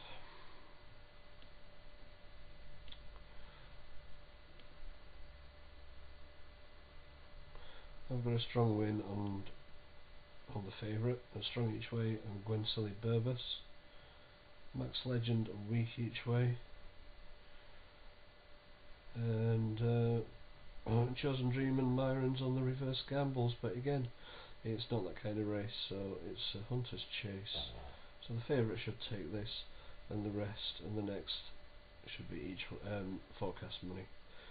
So strong each way Gwen Sully Burbus should be following home the favourite. Might turn the favourite over. It is quite strong each way, this one. And then third best is obviously then Max Legend, should pick it up if any of these two fail.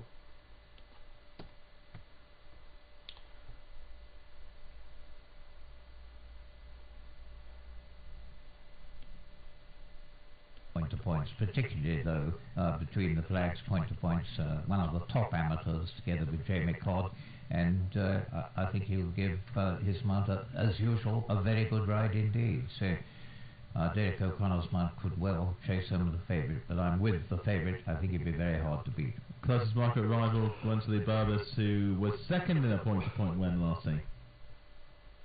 Yeah, and has good rules form before that, actually. He's probably, if you go on sort of previous rules form, he'd be the second best of these. Open racing, that's right. White flag raised, they're off. in the Arctic Tax Stud Hunters Chase over the extended 2 miles and 7 furlongs, and again racing the far side of the omitted first fence out of commission as they make the bend, taking them across to the straight. Gwyn City Burbas is the leader, being followed by Sam and Tom.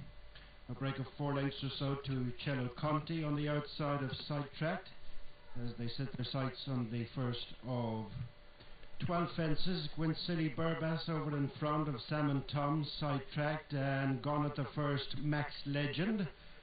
Max Legend, a faller at fence number 1 as they continue down into number 2, and sitting up is Own Man, and the leader is Gwyn City Burbas at fence number 2 from Sam and Tom. The pair are clear of Sidetracked, Uccello Conti, Chosen Dream, and then Blue Templar. Back marker is Myrons as they come past the winning post, 2 circuits in front of them, and 10 fences left to be jumped as O'Mahan walks away now, albeit with some help, as the leader going round the bend, Gwyn City Burbas and Anya O'Connor with Sam and Tom and Susie Doyle in second, about 4 lengths back, and Sam and Tom in turn is 7 to 8 lengths in front of Sidetracked and Raymond Barron, who's been followed by Uccello Conti and Barry O'Neill, and Chosen Dream tracking that pair under Derek O'Connor with the final couple, Blue Templar, Calvin Nugent, and bringing up the rear is Myrons and Evan Dwan. Away from that third fence they go as they continue to meet rising ground to the first ditch, and it's Gwyn City Burbas by 5 lengths to Sam and Tom. Uccello Conti on the outside of In Between Horses in the Stripes, Sidetracked, and then Chosen Dream being followed by Blue Templar and Myrons at the 5th. The fence taking them up to the top of the track. Gwyn City Burbas with Sam and Tom second. Little to choose then for third spot between Uccello Conti, the nose-banded runner on the outside of Sidetracked, and Chosen Dream, Blue Templar and Myrons.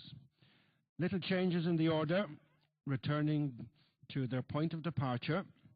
A good run now before they reach the next fence, the first of the 2 in the straight, which is past the halfway stage. Gwyn City Burbas retains a 3-length advantage over Sam and Tom.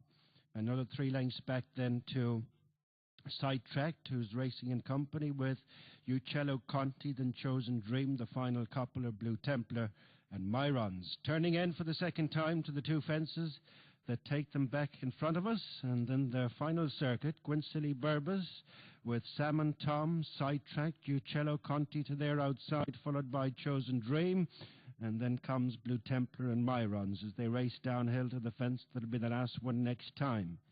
6 more left to jump, and not as spaced out the field.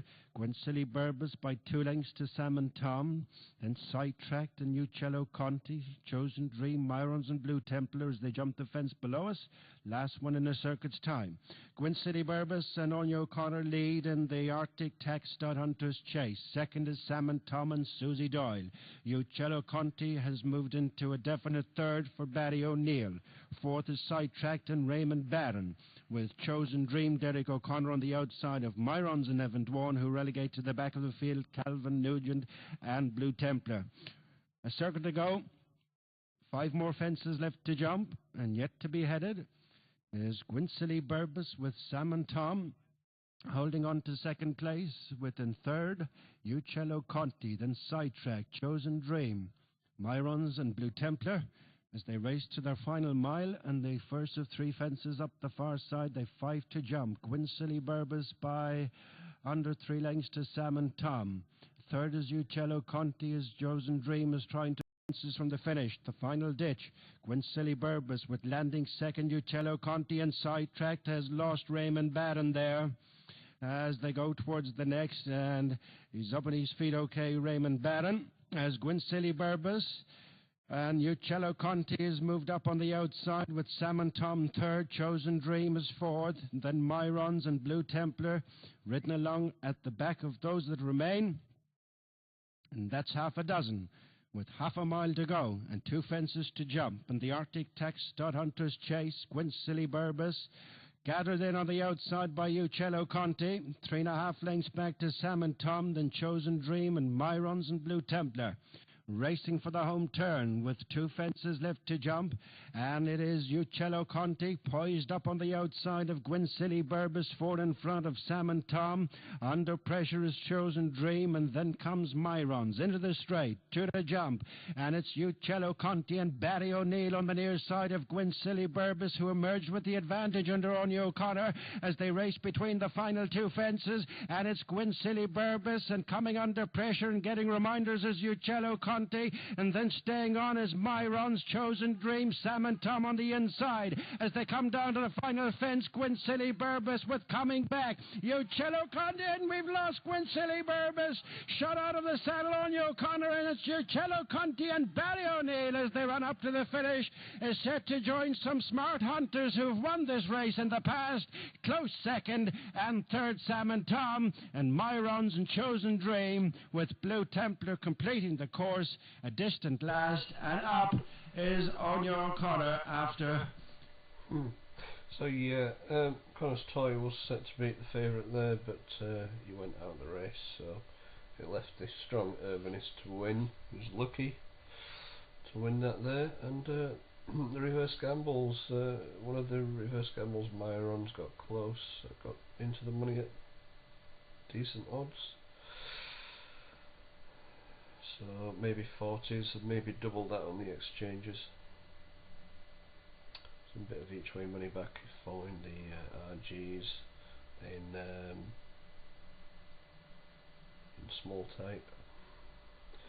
So I'm just assessing this race. I've got 3 minutes to go. I've got as far as Marla's first.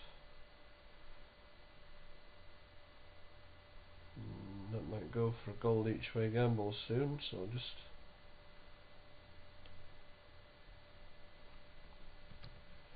capitalise that.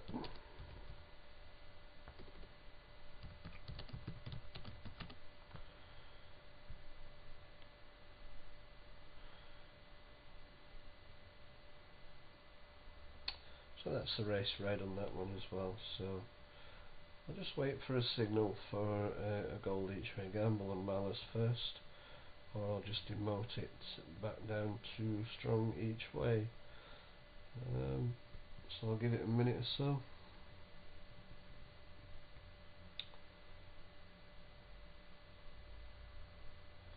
So lots of gold gambles won today. I'll top them up afterwards. I think we're approaching £200 on £10 stakes. Not a lot really in the scheme of things for us, but some people do come in at £100 stakes straight away on these gold gambles because they are quite confident bets and they do make a guaranteed profit. But what we're looking at is using them as a book balancer, a bank balancer, to keep it up, to support these reverse gambles for when the reverse gambles come in at incredible prices. We do generally one a day. We had 3 reverse gambles yesterday, 50 to 1.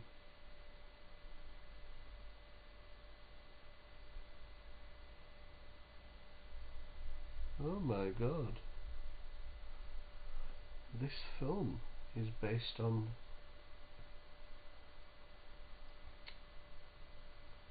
I never. This World War II film is a game I play, and it's set out exactly the same. Sniper V2. Yes, it is. Sniper V2. I'll get the name of the film.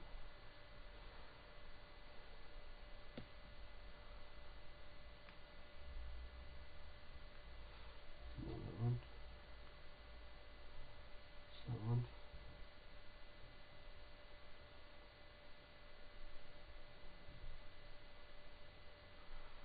The Longest Day. Oh, it's supposed to be a good film, that as well, isn't it? It's been on a long time. It's the longest film ever made about a World War II film, no doubt. So yeah, I'll just put this forward for clients. As I say, it doesn't matter just on the off or just after the off, because we're all not on the betting exchanges. We're getting better prices and we're not getting our accounts closed down because of the vast amount of winners compared to anyone else. We're using only the markets and we're seeing all triers from all stables and we're winning 70% of the time on all races. Okay. We've seen all gambles from all different stables.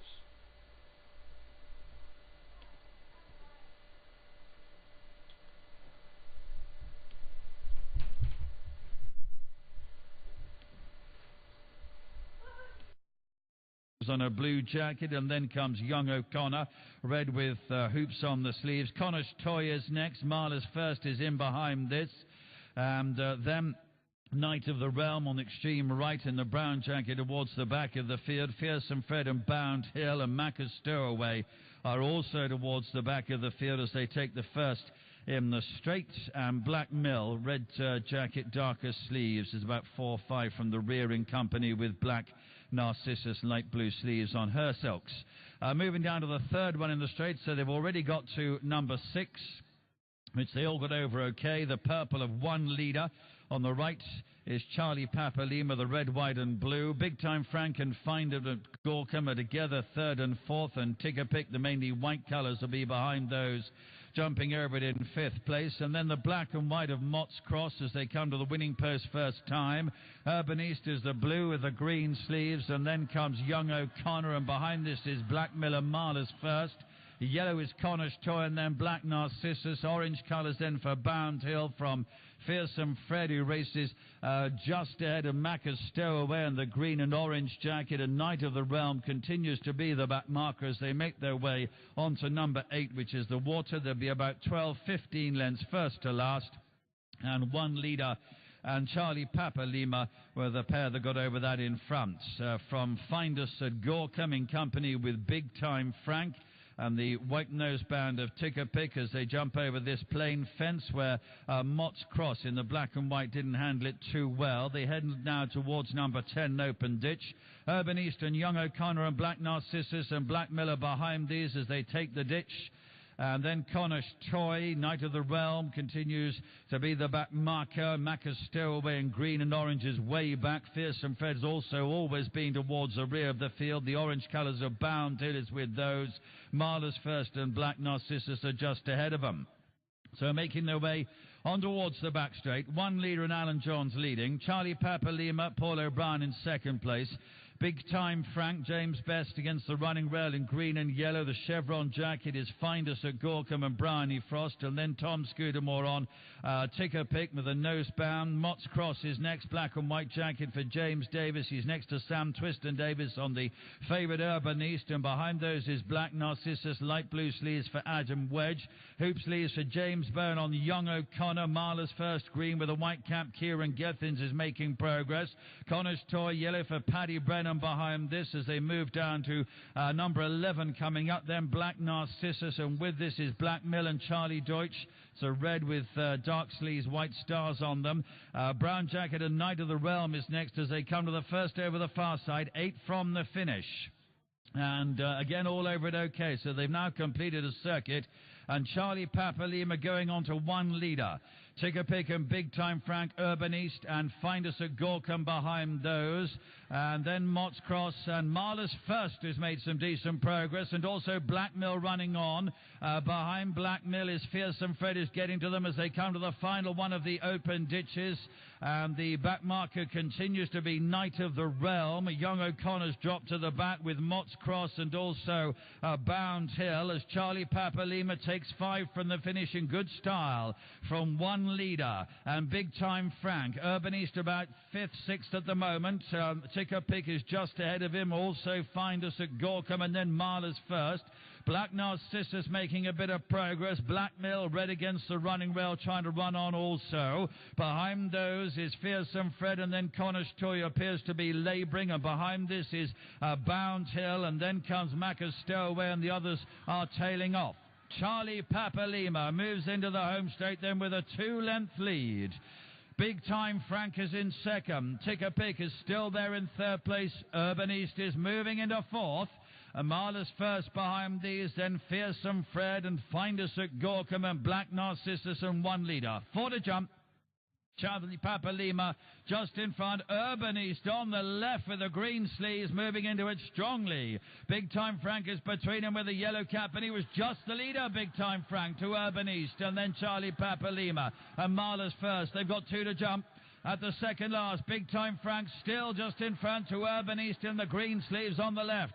Charlie Papa Lima on the right. Behind those is Marla's first, and then Find Us at Gorkham and trying to run on Fearsome Fred. Urban East produced by Sam Tristan Davis to lead at the last, landed by a length and a half. White cap of Marla's first is going to be a danger, is out after him though, running towards the line. Urban East and Sam Tristan Davis in front. And that's where they stay. Second might again be Big Time Frank from Marla's first, and behind those is Find Us at Gorkham. Urbanist wins then there at Exeter in the 4 o'clock. Comes out in front for Sam Tristan Davison. So it was considered a strong win on the Urbanist there. It was the first, as you can see, in the lineup. Marla's first is a gold each way gamble. Came off gold at the off. Reason being it was probably not considered as strong as it should be.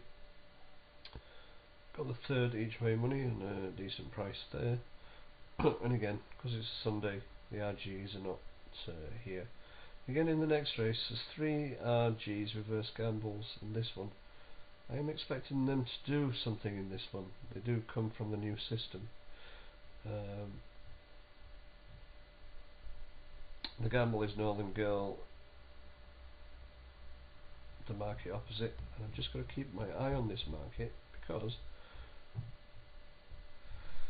Side of the Road might go gold each way gamble as well.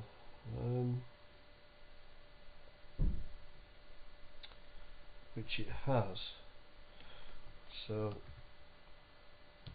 Side of the Road, gold each way gamble now. So we've got 2 gambles in this race and 3 reverse gambles against. Now, had I have had non-runners in this race, we would be going for the reverse gambles over the gambles. This is something that goes in the training, and I can clearly explain the strength of a race when people are following on the radio. So we're just looking at the gambles in this Northern Girl and Side of the Road, a gold each way gamble edition here. So we're just looking to the gambles again in the 410 at air, whereas any other day we're looking at the reverse gambles.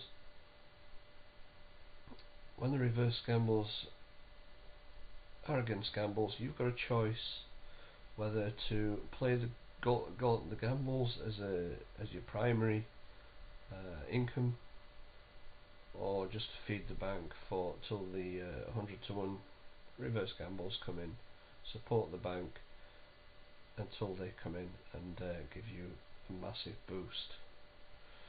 Now, like I say, reverse gambles are coming in.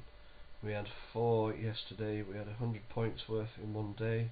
That's what most tipsters would love to have it in over a month of all that hard work, but it's not so hard for us to make 100 points, and we did that 2 days in a row from single stakes. So obviously we're talking so £100 stakes, 20 grand.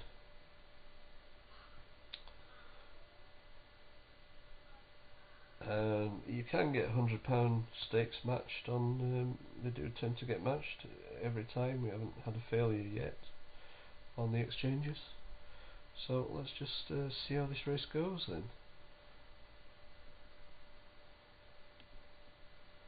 but I'm going to go with Will Snap, Amber Rose. I think every chance to run a really good race at a decent price. Just going backwards very quickly, one has to say that Sam Twiston-Davies was at his most confident best on Urbanist. He was. He's a really competent jockey, Sam Twiston-Davies, and he was quite determined not to let Urbanist hit the front too early, and waited, and then decisively went for the line, and was a worthy winner. Flag is raised. Darren Owen has the call on the air finale. And they're off. So it is DeVito's Golden Girl, the first to show as they go towards the first of 12 hurdles in this, the Watch Irish Racing on Racing TV Mares Handicap Hurdle Race. Side of the road, racing promptly. Northern Girl is up along the inside, the dark blue and yellow jacket. Kitty Fisher well there. Chicago Lady behind the leaders. Bracker Lily, Amber Rose and Just Brooke are in midfield with Fairly Grace for company. Jessie Mack is second last, and the back marker over flight number 1 was Milan Dancer.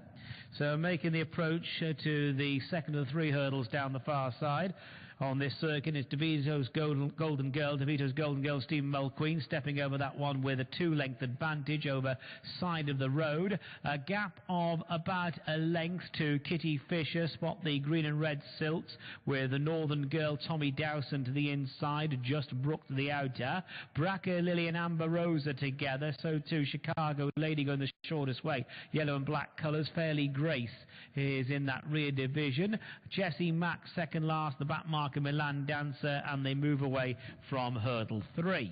So it is DeVito's Golden Girl for the Lucinda Russell stable, leading by just over a length. Northern Girl on the inside of side of the road, and Kitty Fisher. Gap then of 2 lengths to Chicago Lady, Amber Rose, Bracker Lily, and Just Brooke. Then Fairly Grace, Jessie Mack, and the back marker is the winning pointer Milan Dancer.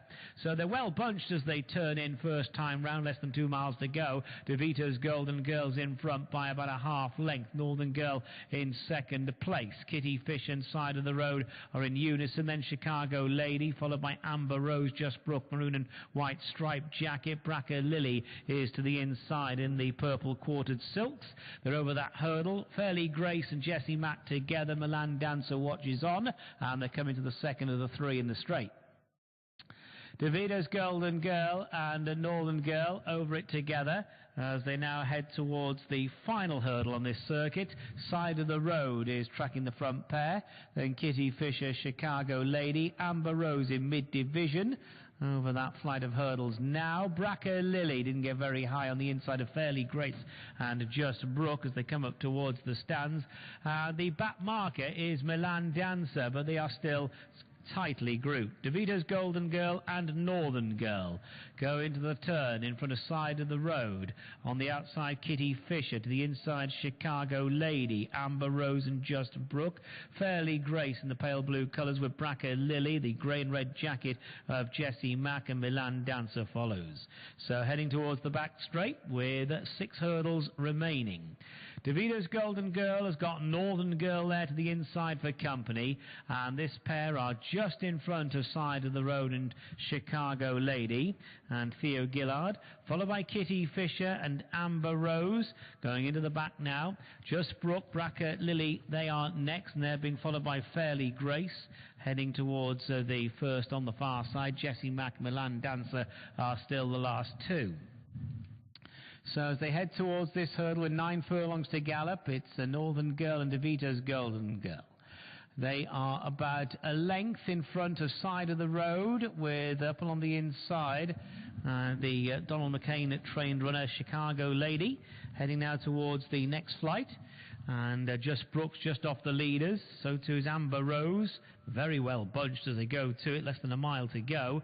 Northern Girl was the one who landed just in front of DeVito's Golden Girl. Then side of the road, Amber Rose, Kitty Fisher, Chicago Lady. And then after the leading bunch, Just Brooke, Jessie Mack attempting to close in. Bracker Lily is to the inside. Fairly Grace and Milan Dancer are next. So this is the final flight over on the far side. Northern Girl and DeVito's Golden Girl are the 2 who take off in front of the others. Amber Rose on the move. Side outside the road, pushed along. Chicago Lady pushed along. Jessie Mack improves. Fairly Grace tries to improve as well in the pale blue and red. Then Bracker Lily. Just Brook, meanwhile, has lost a few positions. Kitty Fisher's on the retreat. Milan Dancer remains in last place. They have over half a mile to go, 3 to jump. Northern Girl sits in front for Tommy Dowson and leads by just over a length to Amber Rose. Being driven is DeVito's Golden Girl. Fairly Grace returning from a lengthy absence right around the field here. So it's Northern Girl, Amber Rose and a Fairly Grace as they head down the straight towards the third last. Jessie Mack and Bracker Lily are just in behind the leaders. Milan Dancers past a few. They're making the run down towards the second last now. Northern Girl, Fairly Grace, Amber Rose, Jessie Mack, Milan Dancer trying to stay on Bracker Lily near side. Second last flight jump. Northern Girl, the leader from Amber Rose, Fairly Grace, Jessie Mack, Bracker Lily, Milan Dancer. They've gone away from side of the road. Northern Girl, the leader, over a furlong left to go. Northern Girl is at the final flight and guesses at it. Fairly Grace made a mistake. Big run coming from Amber Rose far side. They're on the flat. It's Northern Girl from Amber Rose. Northern Girl finding a little bit more. Tommy Dowson in sparkling form on this weekend. His return. It is Northern Girl who wins. Finally wins the race. Amber Rose second. And it's tight for third place. Jessie Mack and Fairly Grace. Northern Girl wins there in the 4:10 for Philip Kirby and Thomas Nelson, who holds on well from the front. I thought that Amber Rose might be coming for the winner close home, but couldn't get by. So now the gold win won that. I called it a wild win for some reason. I'm starting to go see now. So that's quite good. The Gold Each Way gamble side of the road seems to be a faker. One of the reverse gambles did get close. Amber Rose, I thought it was a problem, these reverse gambles in this one. But they've got an actual recipe for grandeur all on their own. I'll explain later when we do go for a reverse gamble. So the next 4:30 at Exeter, it's quite a way off. I'm going to shut down now and then bring it back on to listen to the race.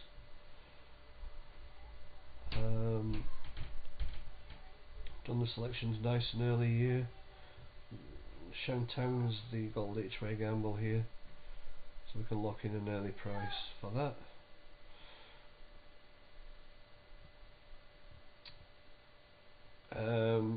Yeah, strong win is in the way because it is a fix.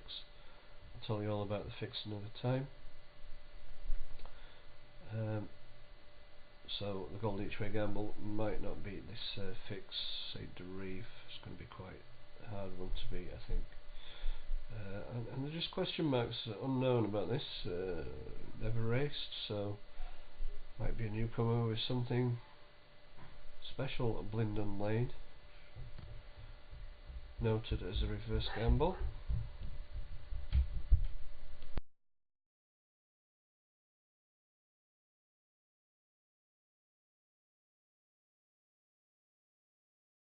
Hughes on the forecast. I did think that Sam Norris had changed it a little bit when we started playing that clip, but of course the full extended version is available to download from your usual podcast app, and you can also hear it at news.williamhill.com and anywhere else where you get your podcasts from. Exeter now for the bumper of 4:30, and we have got for this 2 mile 1 furlong National Hunt Flat Race a 5-2 favourite. Sander Rev for Hurricane Harvey, then 9-2, also 9-2 Young Lieutenant. Shang Tang is 5-1, 8-1 Darwin, Little Ginge 9-1, 10-1 and bigger for the rest, as you would expect for a bumper at this time of year. Most of these have had only 1 or 2 runs, if any at all, and it is the Paul Nicholls horse Sander Rev who heads the betting for this one. John, down the field, we encountered on debut last time though. Yeah, and there are 3 really pretty decent bumper potentials in this contest, and Sander Rev is clearly one of them, £100,000 purchase with the Paul Nicholls yard, and the team have obviously got a very good record in this sort of race, a very good record at Exeter, and I think Sander Rev is going to be very hard to beat. Having said that, I like Hurricane Harvey as well, and a promising second last time out, and quietly backed here, stays well, and I don't think we'll be far away. And then there's the Warren Gretoric's not quite newcomer, but recruit, who is young lieutenant, who could easily step up on Irish point-to-point form. Tricky. I'm going to go for Hurricane Harvey just to upset Saint-Dorave. Okay, Hurricane Harvey, the pick for John then. Another John on the email. John H. says Saint-Dorave, the best bet is left to the last. My best bet of the day. Thanks for the great coverage today. You're welcome, John. Thanks for getting in touch. Yeah. Will, who are you with? I think I would be with Saint-Dorave as well. Paul Nicholls has a very good strike rate in bumpers, 25% in all bumpers in the last 5 years, which is a pretty breathtaking statistic, really. Usually national hunt trainers are operating anywhere between sort of 10 and 15%. So the fact this one was sent off 4-1 on debut, bumper debut back in April of last year, when admittedly down the field, but that bumper has worked out incredibly well. There's winners have come out of that. And he's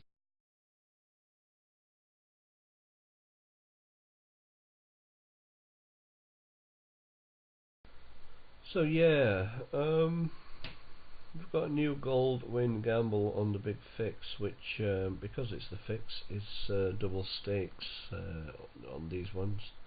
We've already had one in today, because it's just demoted the other gold each way, which won't be far away. Shangtang.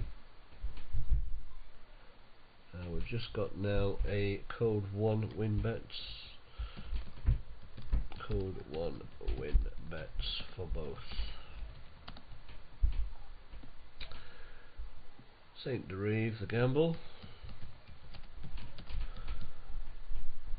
which has just come off gold itself again, because there's a new gamble in town.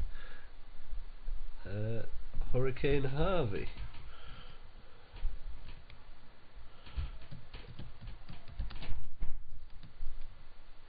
Is now a gold each way, so it's very tight. So there are 3 major triers here. They are all the head of the market as well, unless as this lurking here, Bindon Lane, is a proper reverse gamble. Could very well be.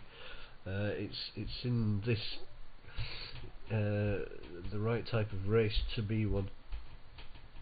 Oh, it's not. Sorry, no, it's a non-handicap. So no, just Bindon Lane. Just keep an eye on that. But there's 3 strong ones here, 3 gold gambles, and the new settled gamble on the off. I went a bit too early on this race, but we'll all be trying to win and be either winning or placed. So the new gamble is Hurricane Harvey, so we'll just listen to that. And yeah, a bit of a mess up. I went a bit too early on that one. It does finish as Hurricane Harvey on a gold win, and the others are strong each ways. Saint-Dorave, which is also a fix, won't be far away, and Shangtang is strong as well. So that might spring a surprise. I'll keep an eye on Bindon Lane as well.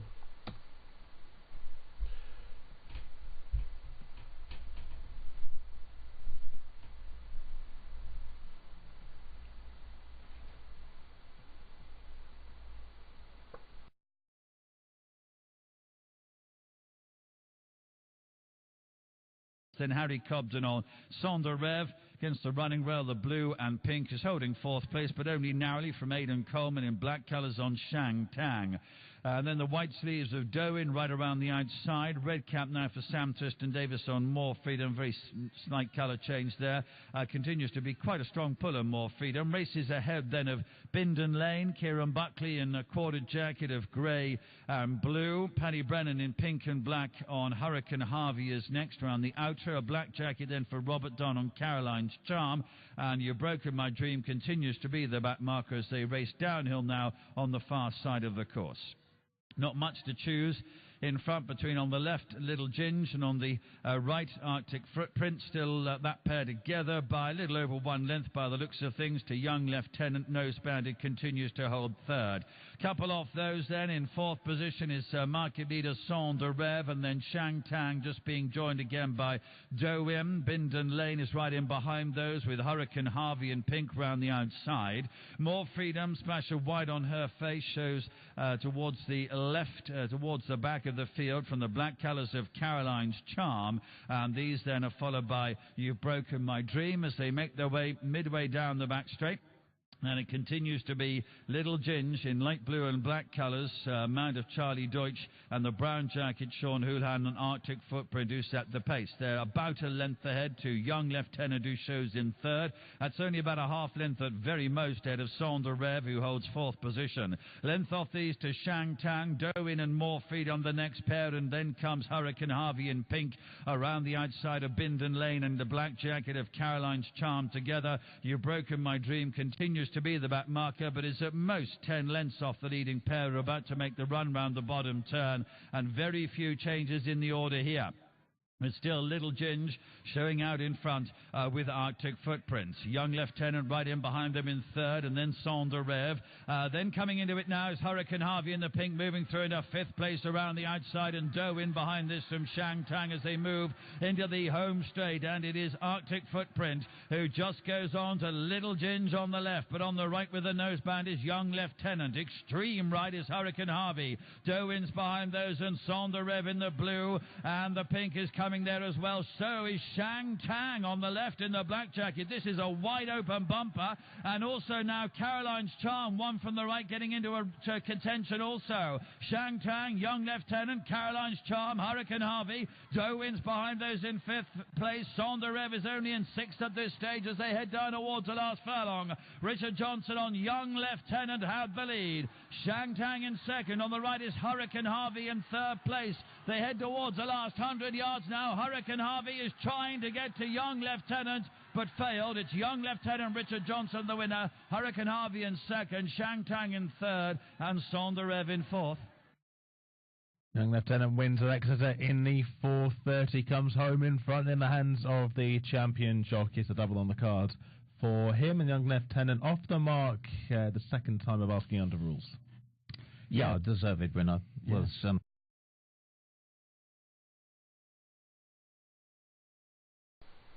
So yeah, that was one of the fixes actually. So if you're on the fixed method, you would have got Young Lieutenant, even though I'd put it in as Young Lieutenant. It was noted, but essentially we got beat there. Shang Tang, the original gold each way, only got a place. Not sure about the other two, but we were beat on the last. And no reverse gamble again for the day, so that's got a full day without reverse gamble winning, only a place from one of those. No surprise on a Sunday. After we had 4 giant winners from the reverse gambles yesterday. So that's a day in the life of the secret method now, and this is exactly how it goes in real time. Like I say, you will get full training. A few gambles landed there, and they're the only ones we're interested in. So we'll do another one when there's a time on a slow day. But for now, we'll just keep going ahead in the Facebook group, where I do ask for commissions once we get you making money after the week, and that will all be explained at some point as well. So goodbye and God bless from me.